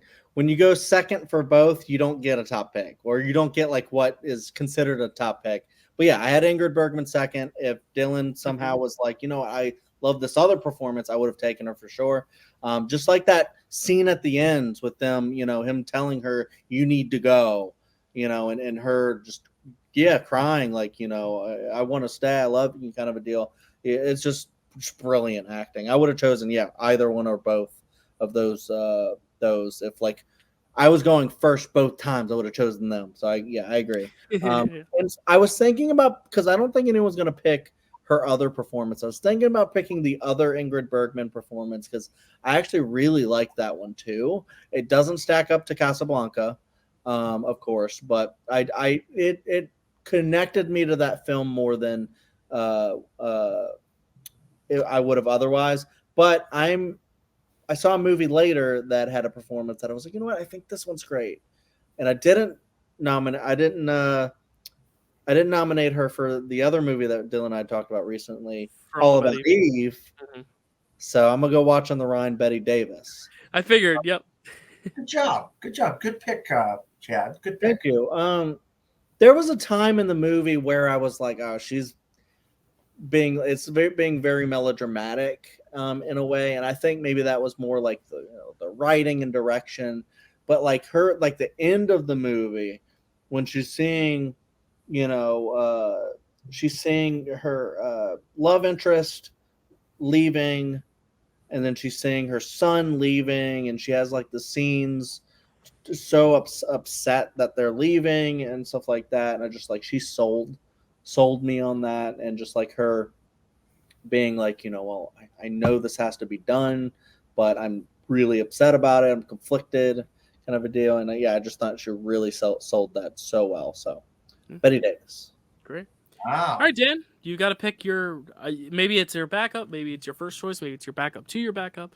Be your third up. Yeah, this wasn't going to be my number one choice, but I was glad to see that this woman was there as my second pick, and it's my second favorite movie, and I think she really has to balance a lot with what's going on in her house. She doesn't really want to rent this room out to anybody. She ends up renting it out to two people, and she kicks the one person out. That person's trying to set her up with the other guy. I like what Jean Arthur's doing in More the Merrier. I don't know what I mean.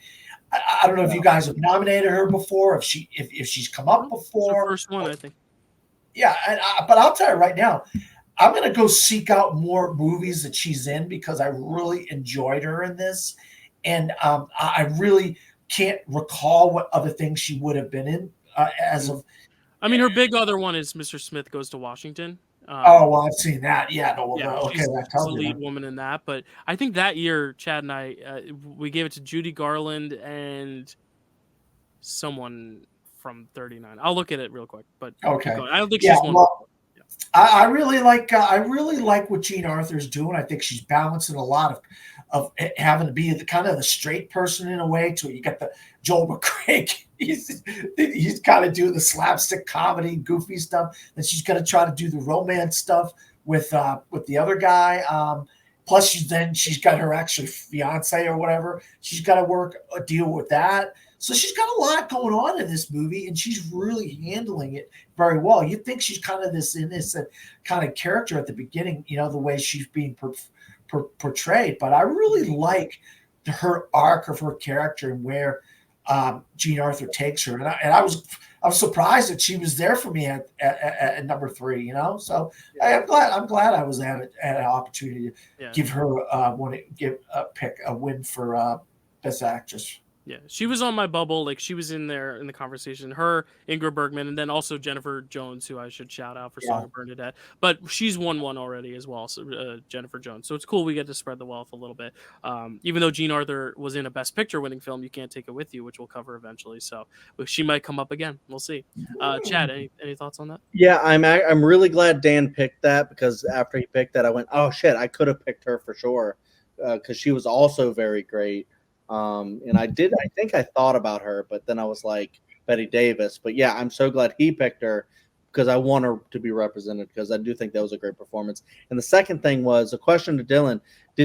For 1939, did you pick Bette Davis for Dark Victory? No, it was I picked Judy Garland because I got first pick, and you picked Ninochka, Greta Garbo. Yes. Okay. Cool. Perfect. Yeah. So that is our 1943 slate. I know it was a long one, but hey, considering we have a guest and 10 movies, honestly, a little over 3 hours is not bad. We kept good time. Some movies require more discussion than others. Obviously, Casablanca being the one that required the most. So I'm glad we got all these movies in. I'm glad we had a guest, especially for classics. So many of these movies are unknown. It's great that we get just another perspective to talk about them. But let's recap. Our number one film is going to be Casablanca, winning the Best Picture prize for us. Our Best Actor prizes, Chad's was Mickey Rooney for The Human Comedy. Mine was Dana Andrews for The Oxbow Incident. And Dan's was Humphrey Bogart for Casablanca. Best Actress, Chad's was Bette Davis for Watch on the Rhine. Mine was Ingrid Bergman for Casablanca. And Dan's was Jean Arthur for The More the Merrier. That is it for 43. Any last comments on 43 before we close this door and go on to a much shorter slate? Just kidding. Here's looking at you, audience. There you go. So as we've... Can I just say something? Can I just say something? Yeah. what were you thinking, Academy? How does Humphrey Bogart not win Best Actor? How does Ingrid Bergman not win Best Actress? How does Casablanca not win Best Cinematography? How does it not have Best Supporting Actor? Claude Rains is incredible. I mean, how does this thing not win a bunch of Oscars? It's a travesty, absolute travesty. This thing didn't win 6, 7, 8 Oscars. Terrible Oscars. Yeah. Well, there you go. We righted the wrongs today, and that was our 1943 slate. Now moving forward, as I alluded to, another long slate, but it is the slate for this year's Oscars, the 2023 films for the 2024 Oscars we'll be covering next month for the Oscars. Chad and I will. So that slate of 10 movies, which is pretty accessible for y'all, more accessible than most slates, is, let me pull it up, American Fiction, Anatomy of a Fall, Barbie, The Holdovers, Killers of the Flower Moon, Maestro, Oppenheimer, Past Lives, Poor Things, The Zone of Interest. And I believe 3 of those films came up today in conversation, which is pretty fun.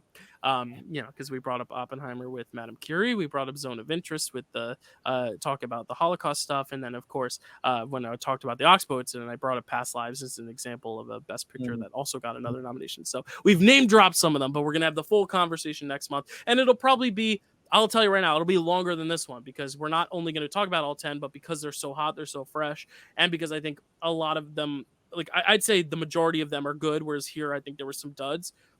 I think they'll require more discussion. So we won't have a guest or anything, but it'll be fun to watch those movies again, since I've seen them all, and I think Chad's seen them all, and we'll get to watch them again and talk about them having rewatched.